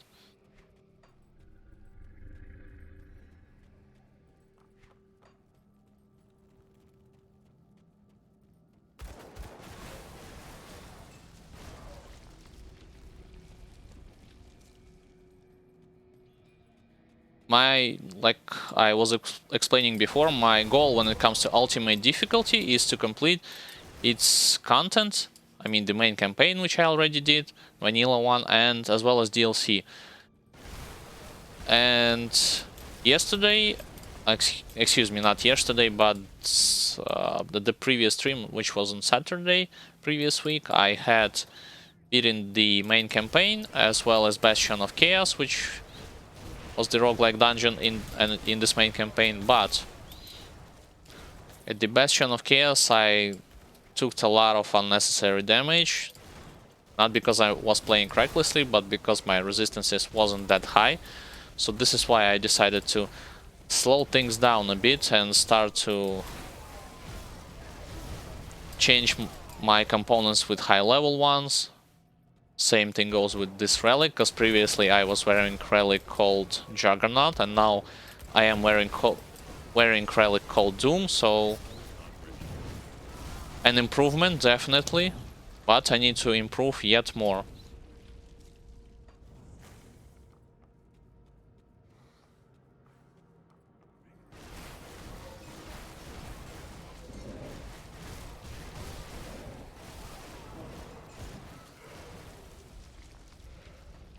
Yeah, and also, like I said, despite the fact that I'm playing this game literally for 3 weeks, and oh, and also thank you for the follow as well. So despite the fact that playing this game for 3 weeks and being at the ultimate, having character at level 100, I am still consider myself a beginner who doesn't know a lot of stuff about this game.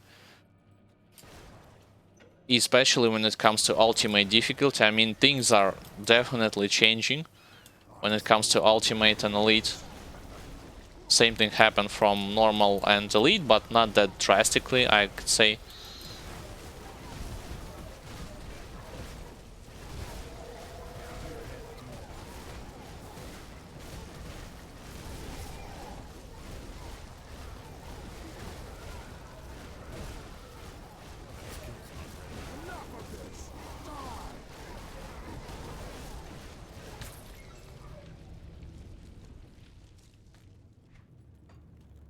And for me, I always used to say it's better to be safe than sorry, especially when it comes to hardcore, since you do not have your safety net of, let's just say, multiple lives thing and so on and so forth.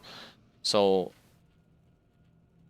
all in all, I consider, like, right now, I need to be better prepared for the ultimate difficulty DLC's content, such as Ashes of Malmut and Forgotten Gods.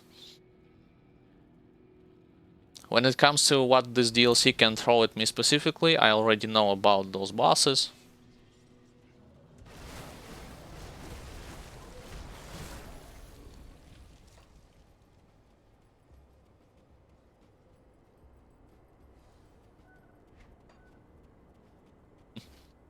Well, good thing that you think of me in this good fashion. Although I would like to ask if you know about this thing or not. So on ultimate difficulty, I have started to see when I hit monsters, I see yellow attacks, I see white attacks, and I see orange attacks. I assume that white attacks is your regular damage. Yellow attacks is your crit damage. What are the orange color means? Because I genuinely do not know what orange color means when I hit monsters.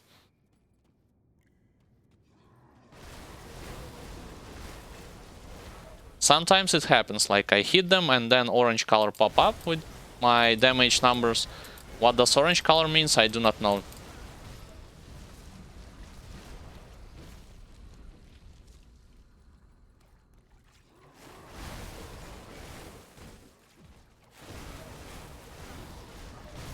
I mean, it happens occasionally, but...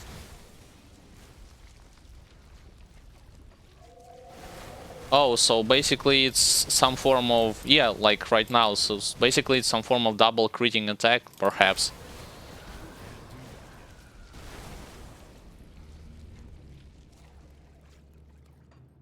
Well, now I know about the stuff. Nevertheless, thank you for elaborating on it.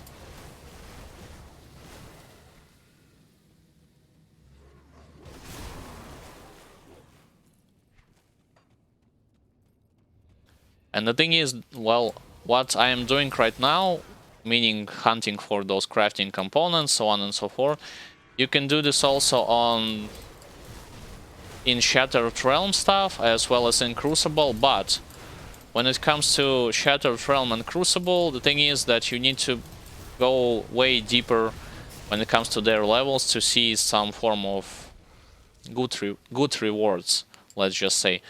I believe some folks on forums says that you need to go on 150 when it comes to Crucible, and when it comes to Shattered Realm, you'll need to be on the level 60. And I do not think that on... Well, on Ultimate I haven't reached Shattered Realm yet, since I do need to go into Forgotten Gods. But when it comes to Crucible as well as Shattered Realm on lower difficulties, excuse me, I haven't tried it yet. I watched some of the YouTube videos that were explaining how you can do the same sort of stuff just in the vanilla campaign. So this is why I'm doing those farming routes.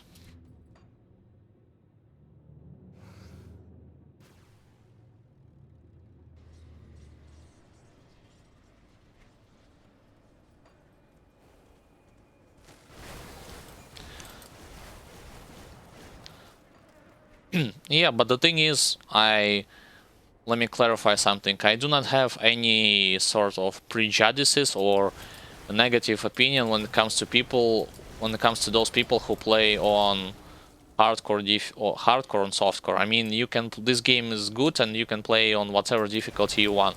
I decided to play on hardcore just cause, and there is no specific reason behind it, nothing hidden. I mean, after seeing this game mechanic, I am more, let's just say, I am more when it comes to not softcore or hardcore. I am talking right now about, after seeing this game mechanic, I would rather play a character that has some sort of a ranged attack attached to him as his main offensive skill, whether it be melee caster, range caster, so on and so forth, rather than a character who stands and auto attacks.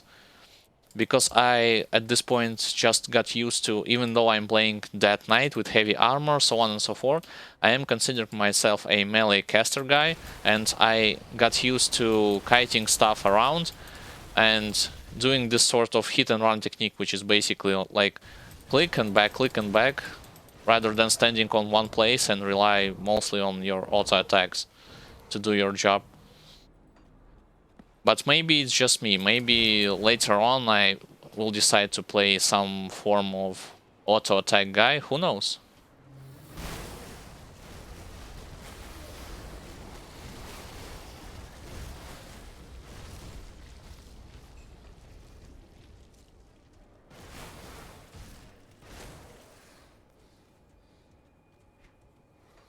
So in this area, I once again looking for the entrance in the hive.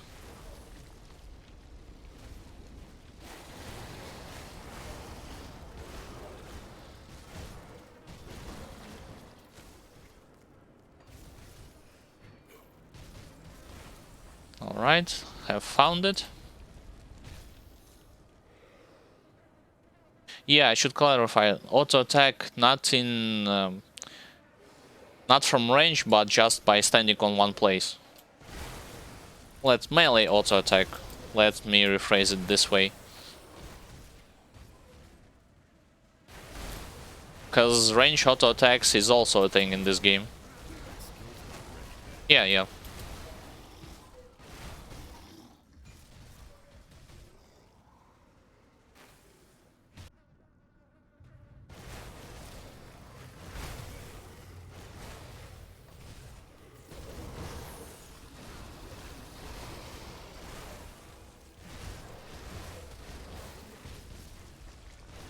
And also one funny thing is that should I have known that I need at later stages of the game those Chthonic Seals of Binding as well as those little Ether crystals, green ones, I wouldn't have spent them that much and instead would have just collected them, start to save them, so on and so forth. Because I initially thought that for Ultimate you'll have some form of other currency for crafting stuff, and you do not need to have with you all the time those Chthonic Seals of Binding as well as those crystals, but the game proved me wrong.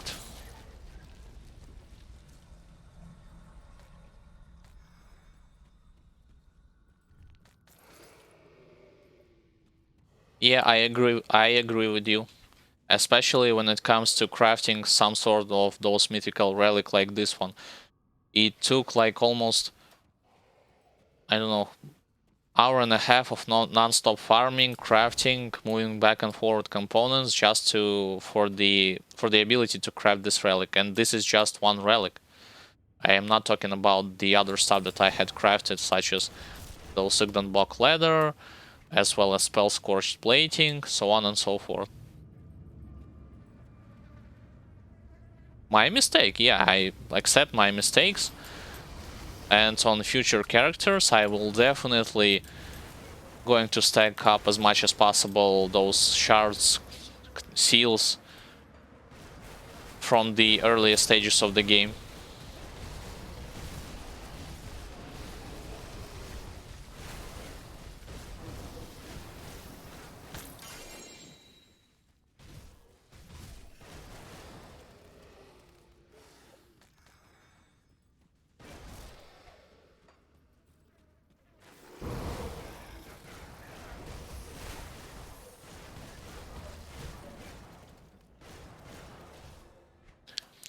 Yeah, I already doing this. That's the Warden Creek area.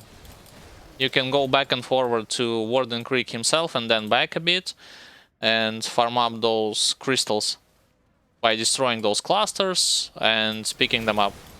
And also right there I have fought 2 times against Nemesis, Valderan, Storm, something something. This is also good.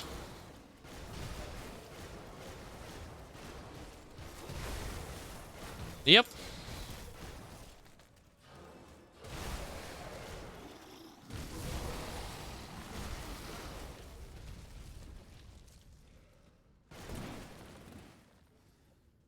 When it comes to Seals of Binding, I am teleporting first to Blood Grove area, and after Blood Grove area I am moving on to the Dark Veil Gate, clearing its first floor.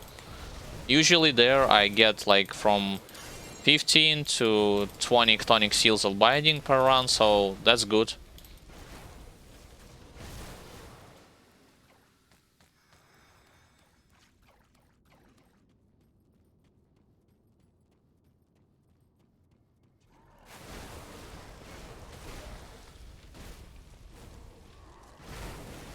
And I also fighting on my way with those bosses, whether it be those secret bosses from Hidden Path, just for the opportunity to get more items from them, whether it be like a relic or blueprint, or in this case this legendary.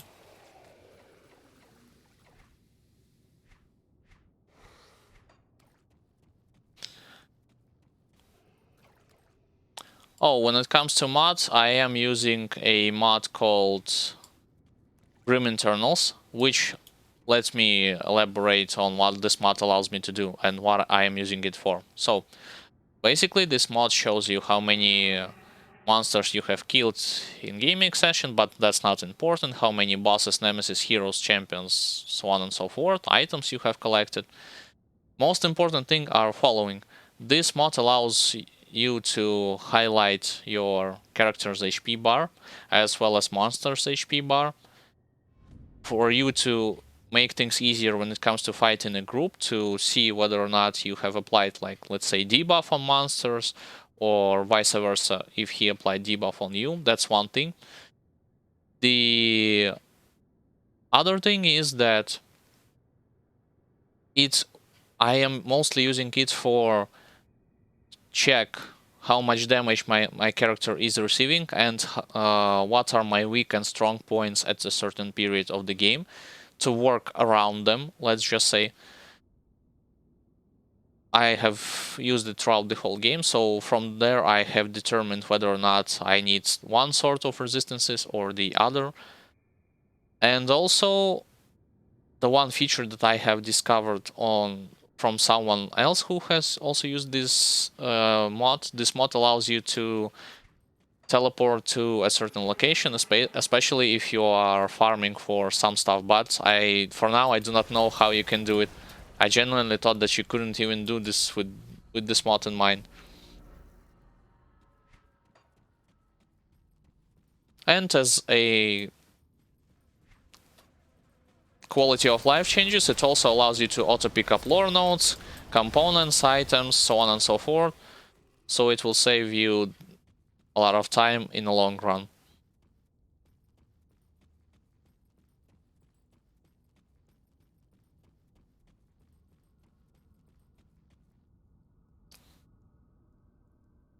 So I have cleared those two caves. Let's go into the Hive's chamber,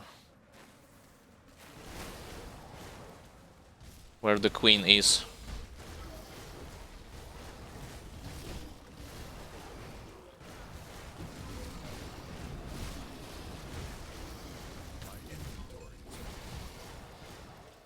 My inventory is full. Alright. Sadly, my inventory is full. Well, I need to go to town and sell some stuff.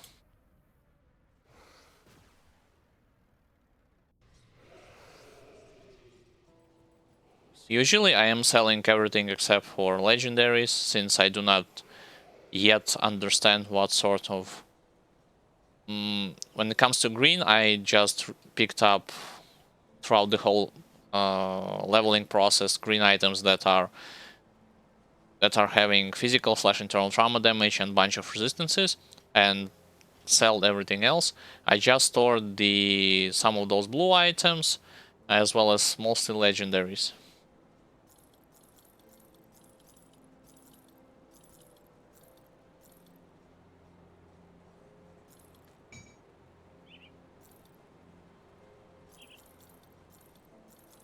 Because at this point I am looking for those crafting materials rather than some specific item here or there.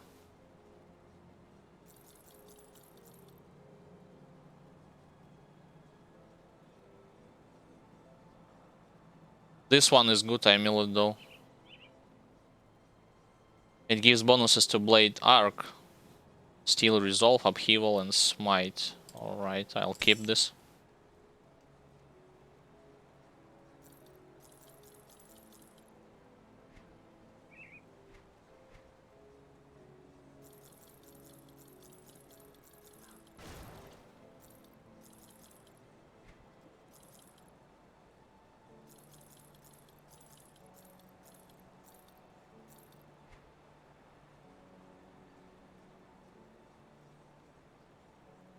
Interesting.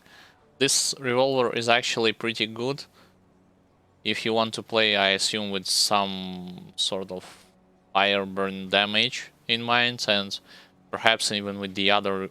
Oh, never mind. It's a part of a set. Oh, you should play with the shield. I'm now reading it, so you have shield block chance, fire damage, total speed, and stun blast.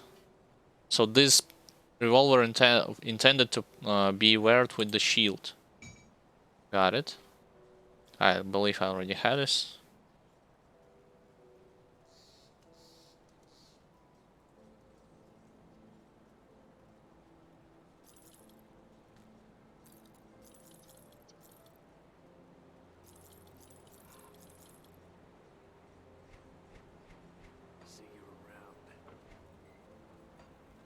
Yeah, the thing is that I previously had picked up some of those two-handed ranged weapons that give bonuses towards your pets, and I just wondering if you're playing with the pets. I mean, previously the type of game that I have played, I have played like Diablo 3 and Diablo 2, and I do not see how a character with a pet is wearing two-handed rifle.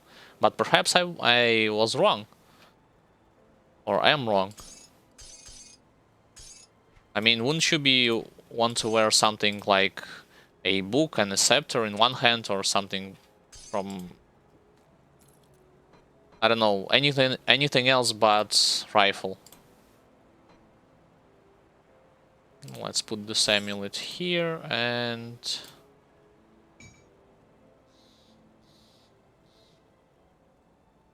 yeah, exactly.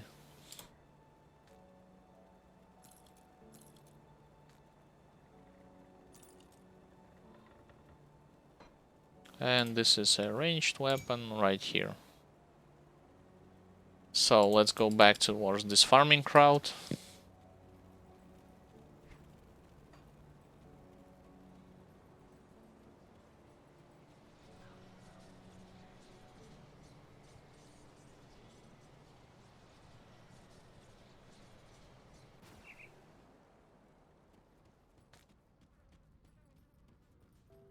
And enter in this cave.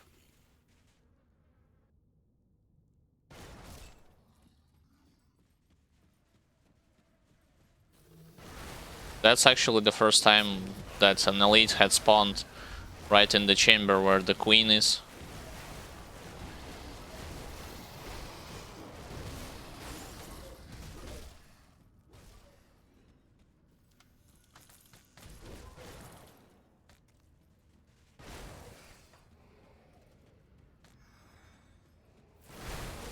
Oh, and also one fun fact that I have experienced in this game when it comes to roguelike dungeons. I genuinely think that there is a one roguelike dungeon that is harder than all of the others. That's including the DLC stuff.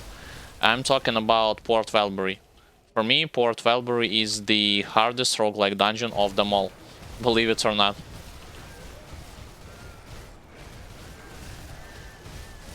I have completed this roguelike dungeon only once on normal difficulty, and on later difficulties I just ignored it completely.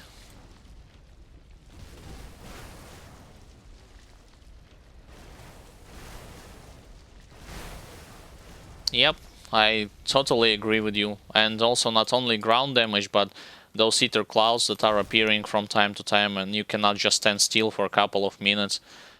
And also, it has the hardest death room from all of them. I mean, the fact, I have talked about it in my tips and tricks video, the fact that you can literally die in that room, not because you dodged some of the attacks badly from monsters, nope, but because you could get an unlucky stun, or vice versa. You could kill those Flesh Hulks monsters, you know, the ones that are leaving green ether circles after they die. And those circles can be on top of ether geysers, and you can stand right on top of those circles, not knowing that actually you are standing on the working ether geyser, and you can die from it as easy as like from 2 to 3 seconds.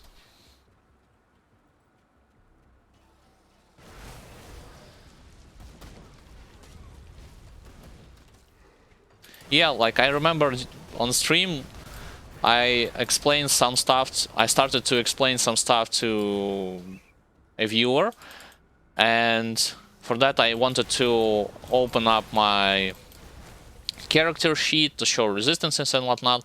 And in the middle of explanation, two ether clouds appeared and started to hit my character. And I ran back and forth for like 20 seconds until they are finally disappeared. And then I took my opportunity to continue on my explanation of the subject.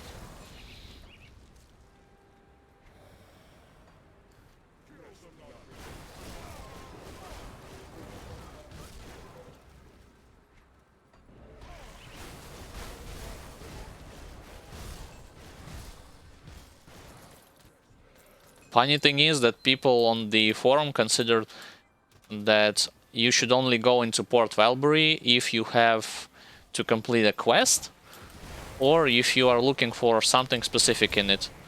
Other than that, they genuinely advise you to ignore it completely and not go there whatsoever.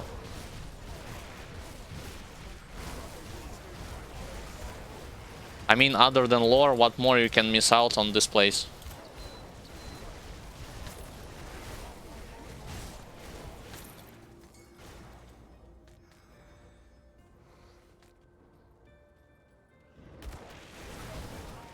Yeah, I practically done the same thing. I only complete normal quest in Port Valbury on normal difficulty. On second difficulty, I had already maxed out until rear status reputation with the outcast, so I didn't even had to pick her quest up. And on third difficulty, which is ultimate, I only decided to did her couple of quests just for the opportunity to see the difference in the steps of torment between elite and ultimate, as well as Bastion of Chaos. But like you see, the Outcast Revenge, I haven't completed this quest because in order to do it, I have to get back to Port Valbury. But I'll not go there, not in a million years.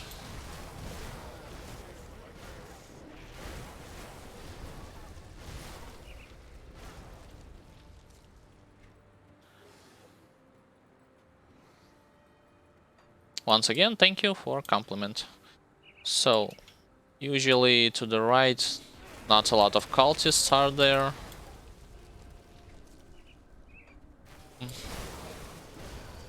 I'll check those bottom areas.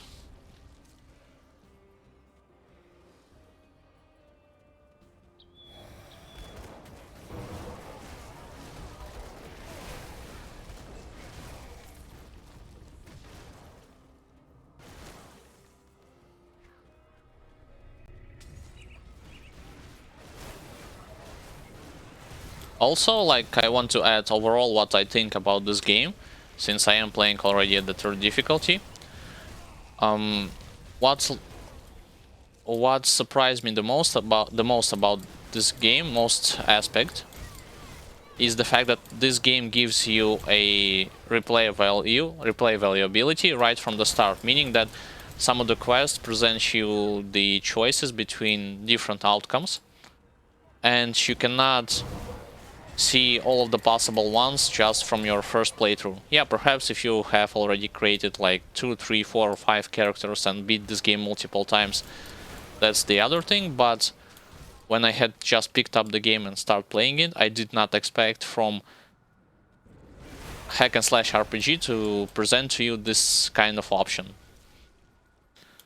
And also when it comes to the campaign, the vanilla campaign, all in all, I think it's good. I just didn't like the fact that it's, well, if I hadn't bought the DLC, let's just say it this way, if I hadn't bought the Ashes of Melmoth DLC, main campaign actually ends on a cliffhanger, and to a certain degree Ashes of Melmoth also, but that's other story. And when it comes to Ashes of Melmoth DLC, I like that it's a straight continuation of vanilla game. When it comes to Forgotten Gods, in general, let's just say, as a separate story, it's good. Yeah, like Forgotten Gods also in general has a good story, but when it comes to its connectivity, or its, how to better put it, its influence on the original game as well as Ashes of Melmoth territory, it almost feels like it's a separate sort of a filler, quote-unquote, story. So basically you complete Forgotten Gods and then everyone else is just, well, okay, you have been in some strange places, in some strange territories, and you have defeated quote-unquote defeated a god, but there is no like no consequence. That's the better way to put it. I mean, you play Ashes of Melmoth, you see like, yeah, the story isn't over with the Aetherials, but all in all, there are more consequences when it comes to the world and NPCs that you have encountered previously. When you play Forgotten Gods, okay, you, like I just said, good story, but still a side story, not connected with main theme of the game.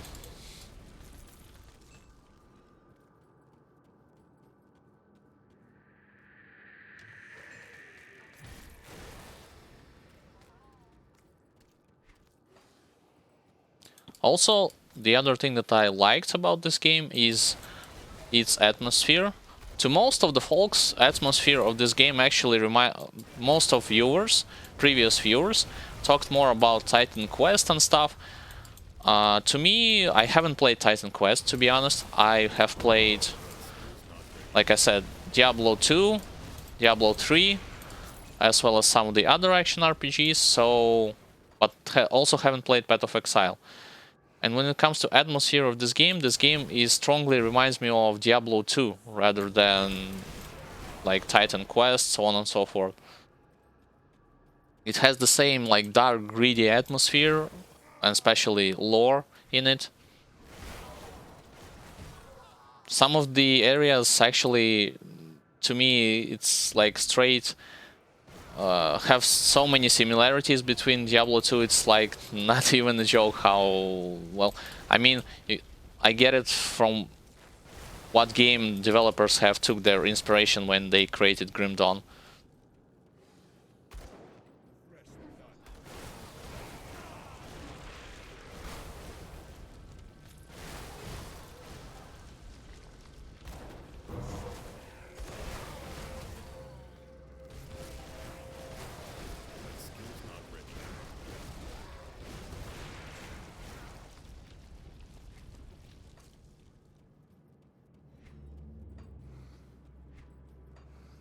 Yep, I tend to agree with you.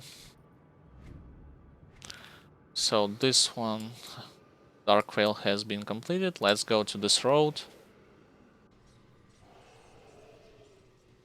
And I'll go to the Guardian of Beastmail, which is a third boss in Hidden Path quest line.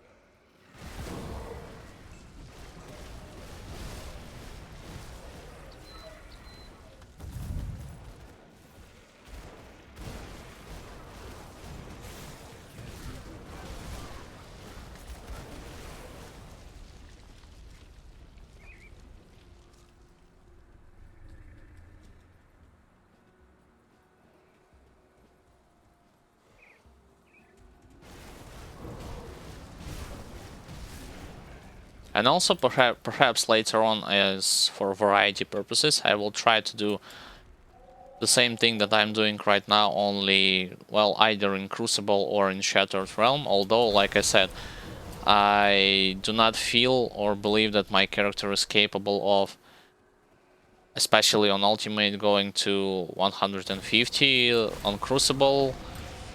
Same thing goes with Shattered Realms to level 60. Yeah, perhaps on Elite, maybe, but on Ultimate, risky.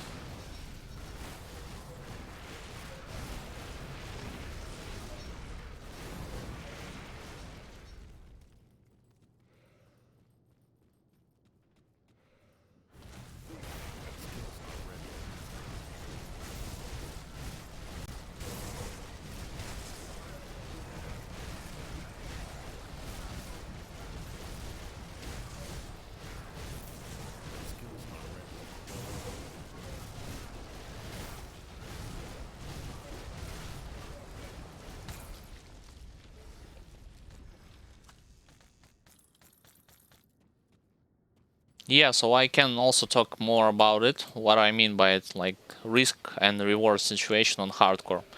The thing is that from Elite, I believe from either from second part of Elite, from vanilla campaign as well as DLCs, against difficult fights, I had started to bring with me those ointments as well as this ether cluster.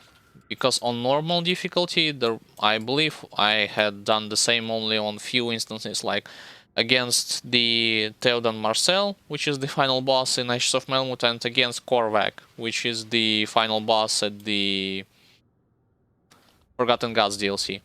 But on Elite, I started to do this. I believe I teleported in the wrong way. So I had started to do this on already from the second half of the game. Because, like I said, there was talking about those attacks from the bosses. Let's say I'm talking about the Sharzul in Bastion of Chaos. He has one attack that instantly, if you are getting hit by it, your all resistances are lowered by 50%. And it doesn't matter on what difficulty you are playing.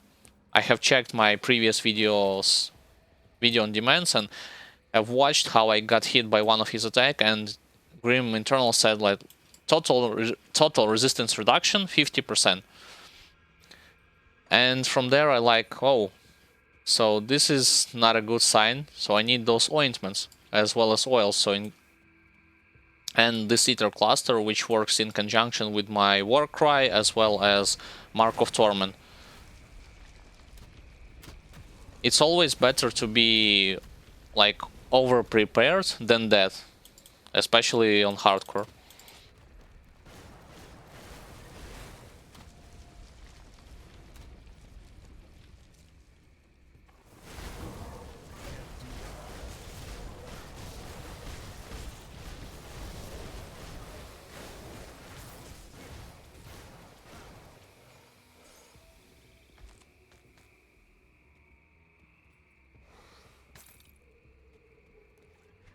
So by killing this sentinel guy, it will end this farming route, and I'll have to relog in and log back into the game.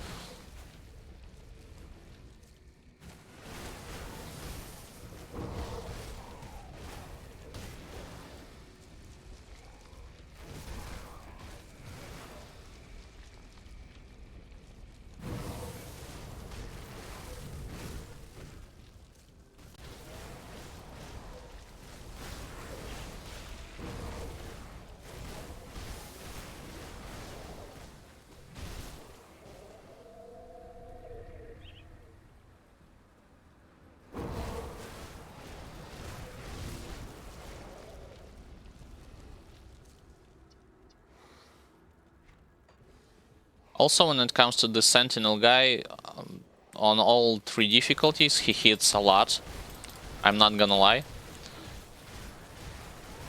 But that's mostly because of the fact that he has the ability to reduce your physical resistance from his ground spike things attack.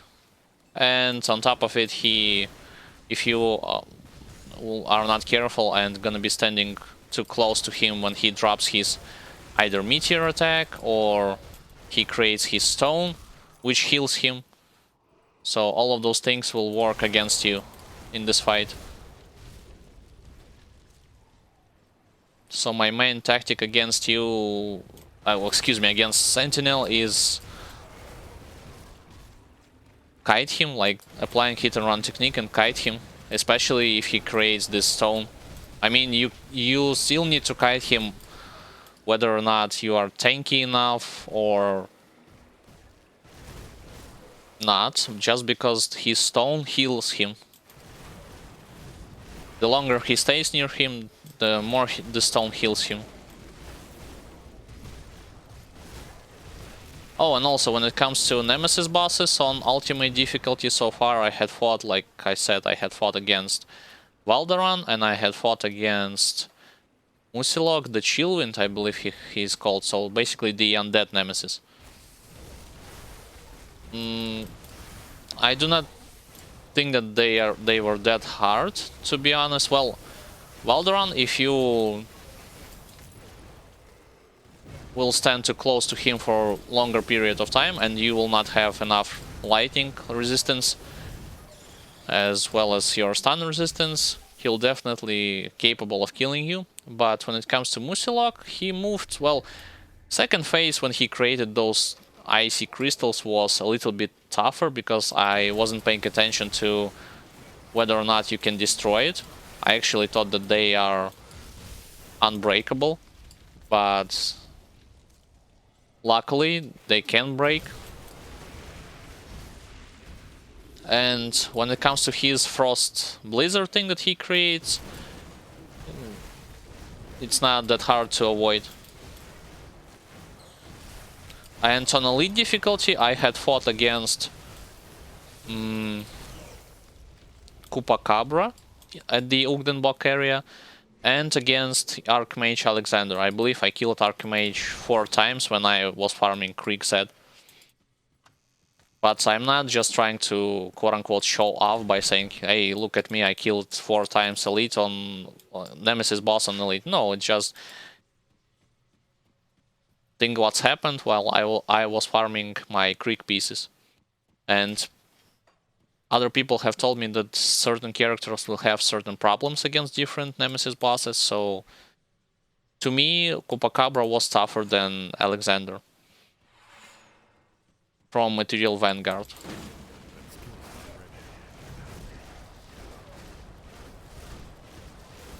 Alright, kiting him so far. Good thing that my skellies have blocked him a bit. He created stone, which means I need to move and draw him away. Oh, that's actually was a good dodge, that I dodged his spike. So this means he didn't apply resistance reduction to me. Once again, good dodge.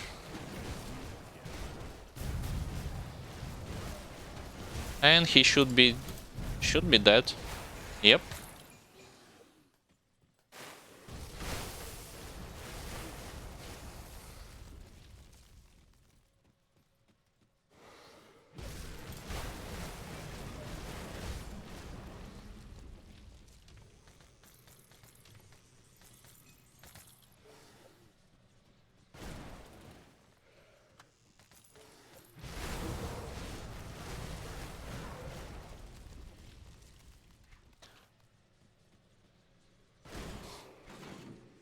Oh, and also I was joking on previous stream. Imagine if you are playing a character who has to farm gear from Port Valbury, and not just in Port Valbury, who has to farm gear in Port Valbury to be effective on ultimate difficulty. I would like to watch how he do it. I do not envy this guy, whoever character that is, but still, I do not. So yeah, like perhaps I should ask some folks on forum. I mean, who is this lucky person who lucky in quote unquote who has to do it?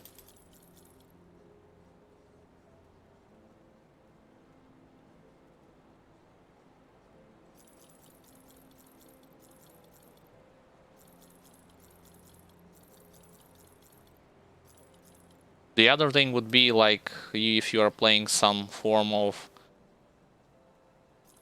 a character that relies, well, I will elaborate on what I mean. So when some of the folks have actually told me that you can wear an alternative to Krieg set, and that would either be an Octavius set or Warborn set.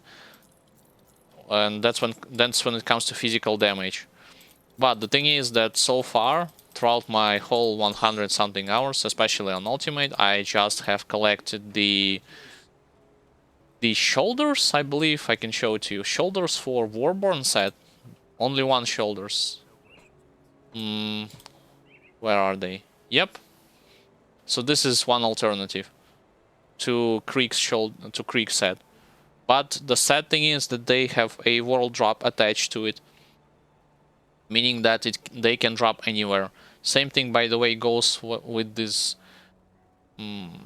Where it is? Yep, Belgotian's armor. I have managed to pick this armor just by killing regular Ethereal monster. So I do not know how long it will take for you to complete this whole set. I mean, yeah, it's considered best in slot for Nightblade, I assume, since it gives... Yeah, Nightblade, Belgothian, yeah, towards Nightblade, but still.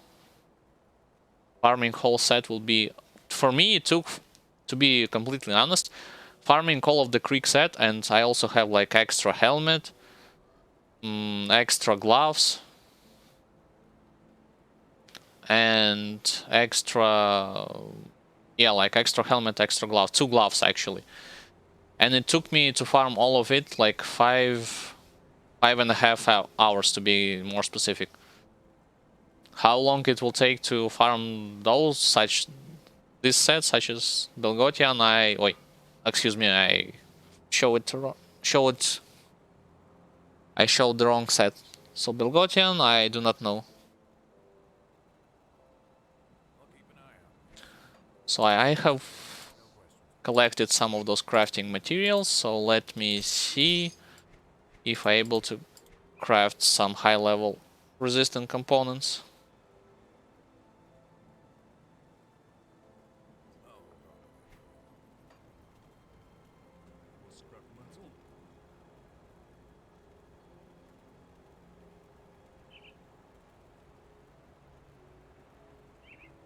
I do need to craft another Tainted Heart, to be honest, because my resistances towards Ether is not that good. So once again, I do need 4 Rotten Hearts.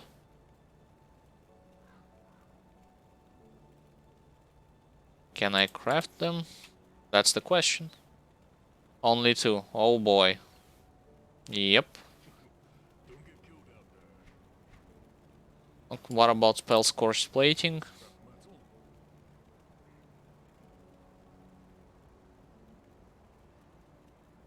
Or Runestones. I basically think it's the same deal. I'll not be able to craft them.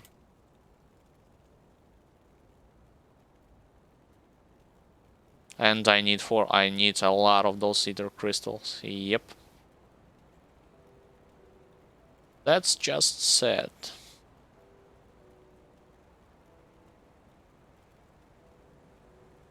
Fine.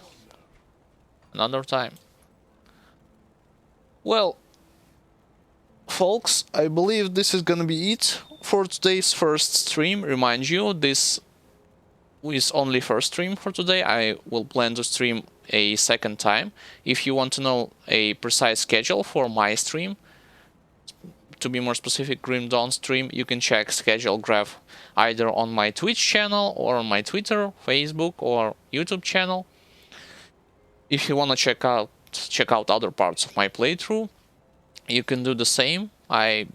Whenever I upload new videos on my YouTube channel, I usually notify via Twitter and Facebook and on YouTube, and they by default are saved on Twitch video on demand section. So this is when it comes to my other parts of playthrough. If you are interested to watch this tips and tricks video that I have collected, which are discussing the boss's lethal attacks and resistances that you can neglect at a certain stages of the game, or vice versa, what you need to have as fast as possible, consider checking this YouTube video that I made. Nevertheless, I welcome everyone for my next stream. Yep, you're welcome as well. Take care, and I'll see you all on my next stream. Bye, guys.